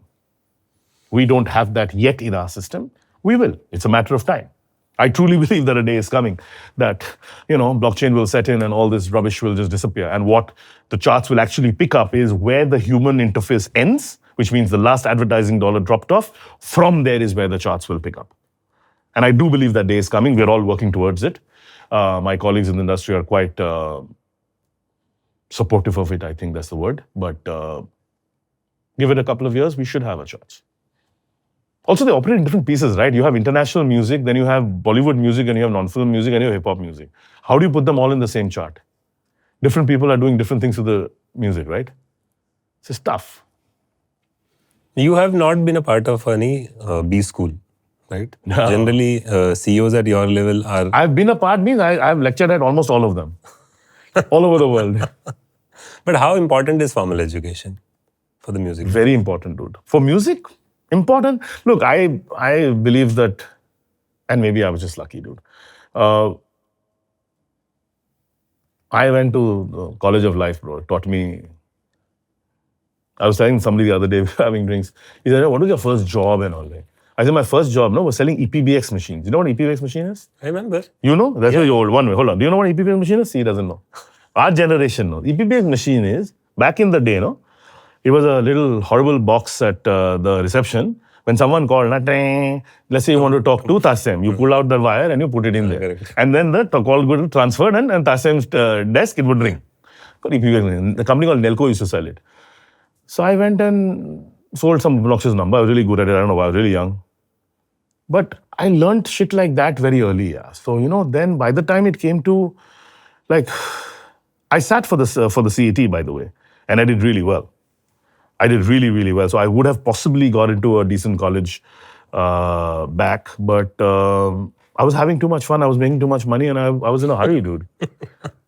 And I always say, no, the truth be told, I always told myself that there would come a time when I would do it, and I still believe it is. I do believe, I have a standing offer from a couple of very prestigious, large-scale college, again, places where I have now gone and interviewed, and they want to do all these executive ones. So chances are in the next few years, I will get a what they call a senior leaders program, SLP, from one of the big ones. But it needs time, and I've not had time so far. I've worked very hard these last many years. 2025 is actually the first year I'm now stepping back because I've got a bunch of great people running all the businesses, and they're fantastic people. After a long time, I've had, good, bad, evil, ugly, different kinds of. Now I'm very solid. So I think now I'm going to spend some time going after some of these things that I want to do. But is it important? Of course it is. Is it crucial and you will not succeed otherwise? I don't think so. Did you get an MBA? Did you get an MBA? Fairly successful, bro. No one. The lack of an MBA didn't stop me from being in global list. The lack of an MBA didn't stop you from, partnering the greatest company in the world. You work with them. I think it's a question of, to anyone who's listening, from the audience perspective is, if you have the opportunity to do it, do it. If you have the time and the bandwidth to do it, do it. Will it disadvantage you completely? The answer is no. I've never believed it. But if you can, it's a great thing to have. And what is the secret of staying in a company like Universal for 14 years at a row? Because generally... I've been in 2 jobs in the last 25 years. So literally, between Precap and Universal, it's been 25 years. I don't know, man. It's just that, it's the spiritual, I'm a spiritual guy. I'm not a religious guy, I'm a spiritual guy. I believe that if you are good comes after you, good surrounds you. If you are kind, people are kind to you. If you are nice, people are nice to you. If you're a shit will support you. I've seen that too many times in my life. I've been good to the people I've been with. They have been good to me in return. There's no reason for me to... do I not get job offers offering me a ton of money to run, businesses 3 times my size? Of course I do. Do I go anywhere? So far I haven't. Do I want to go anywhere? I certainly don't, because I'm having too much fun. A few professionals in the world, Tasem, can tell you that they come to an office to not to a job, but to play. I come to play. I've never had that feeling saying, oh my God, today I've come to work. Do I feel stress? Oh yeah. Are there days that you're dying? You're like, oh my God, I want the day to get over? Sure as shit. But are you ever feeling that, oh my God, this is so taxing and my whole life is like, oh, how the people? Not at all. You should see us, man, at 8 o'clock in the evening. Outside my cabin, where Nangare and Sahir and all sit. We're all hanging, listening to music and we're chilling. That can only happen in an environment where everyone is there to have fun, to follow your communal vision and win. And I know you have that. And it's very...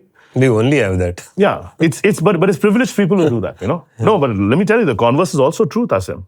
Yeah. I've seen workplaces and offices where, my God, the energy is horrible. Horrible.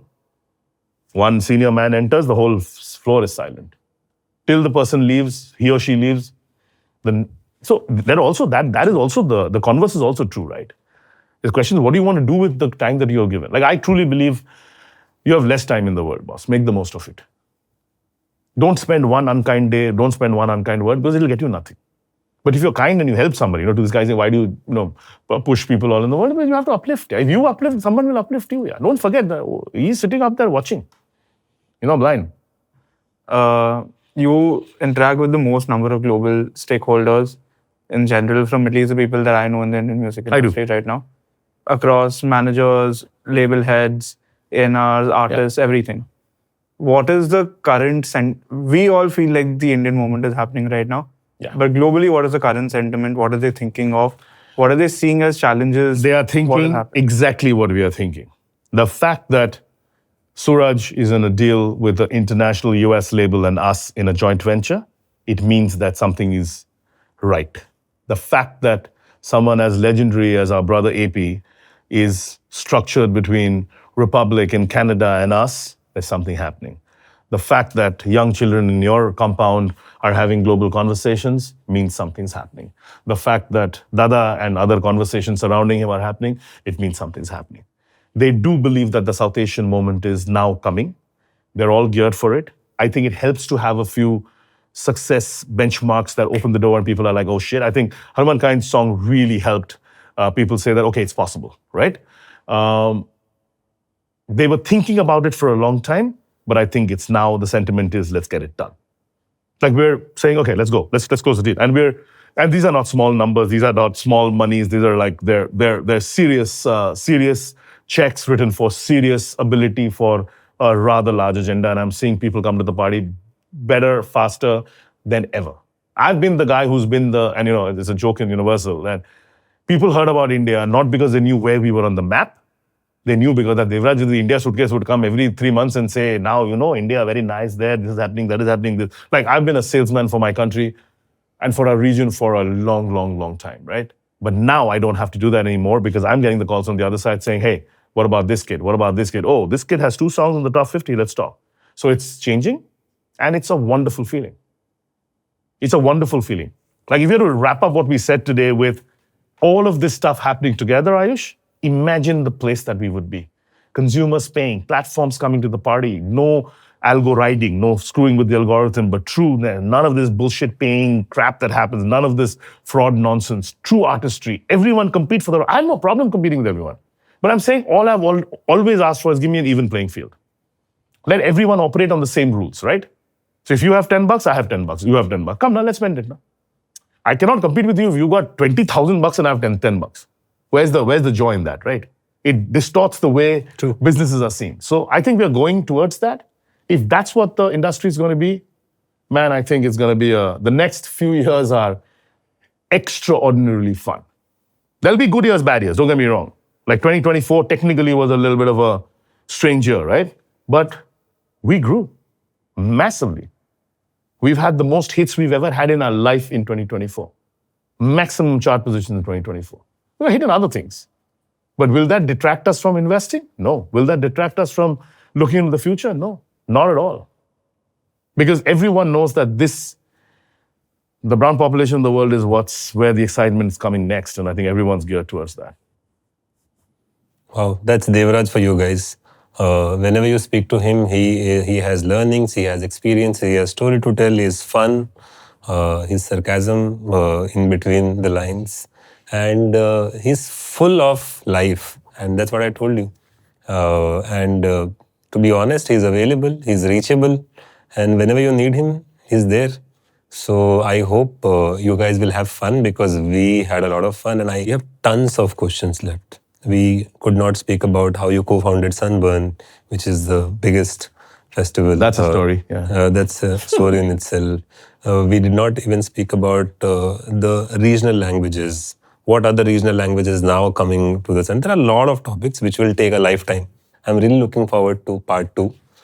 We have to do Just this. say when, brother. I'll be really back. soon. Or we'll be back. And Aishman, thank you so much. Thank you, sir. I always have a habit of pulling you whenever I see you. No, but listen, thank you. Thank you. You to forget, thank you only always. But you for doing this. This podcast is truly, truly legendary because you interview so many different, and not only the business guys, the musicians, the producers, the composers, all of it. And it's not just the Arijits and the Devrajas and the Vikrams, and it's everything else. You want to learn about anything on the planet, truly this should be an MBA course on learning the music business. So thank you for you. Thank you for doing this. I think it's incredible. I think a lot of people are watching it. The reason why you have so much engagement is there's a lot of education in it. And I think, more podcasts are fun because, you talk about stuff and you discuss current stuff. But the fact that you're also educating people through it and the next generation, to me, that's fantastic. So thank you. Thank you, Devraj. Thank you, Aishman.